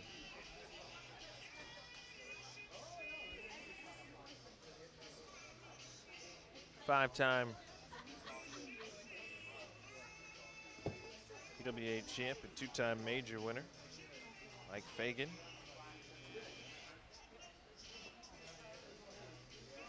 Mike won a Masters title a few years back. Anthony Simonson joined us in the booth as well, the youngest major winner. We thank him for joining us as well. As we mentioned, and as we said, of course, I'd like to thank Matt Canizaro for all his hard work. Thanks to Nationwide, the title sponsor of this event, and all of the great staff here at Double Decker Lanes. For Matt Canizaro, I'm Emil Williams Jr. Again, we'll say so long for now until tomorrow morning at 8:30 a.m. We will leave you with some brief audio as we get things in order here. If Damon hops on the mic while we're still on, certainly you'll be able to hear that. If not, check us out, of course, PWBA.com. We'll talk to you in the morning, folks. Have a great night.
Karen Russell, if you are in the building, we need your score sheet. Please return to the front desk. Karen Russell, if you are in the building, we need your score sheet. Thank you.